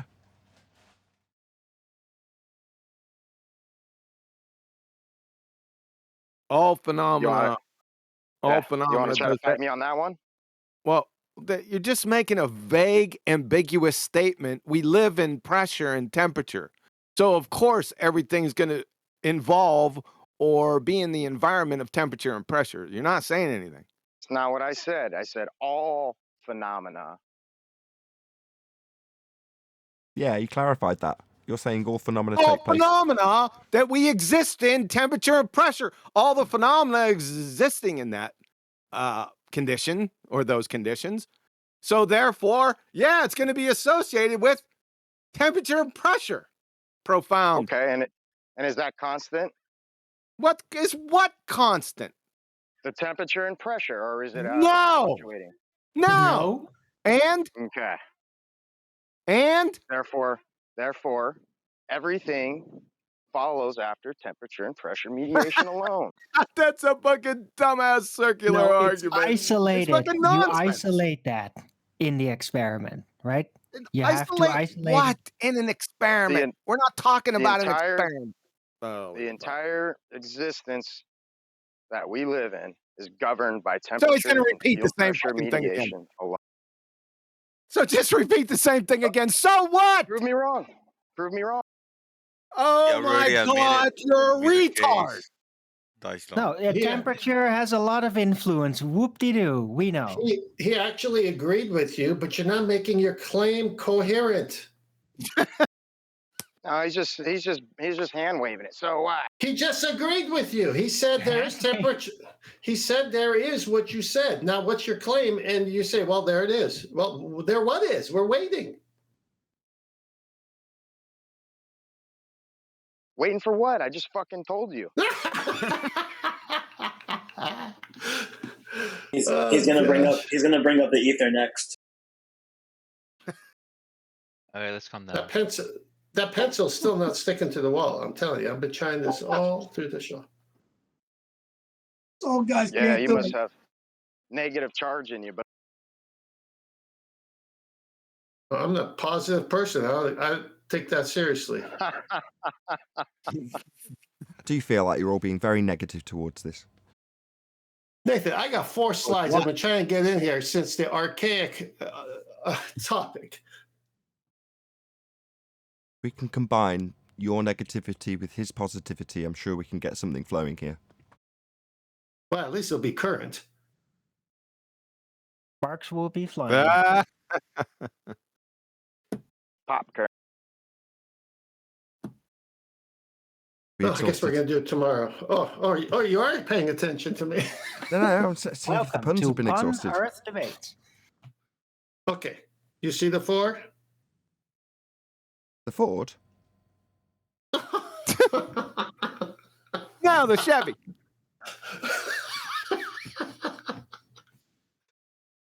Oh, I'll save it.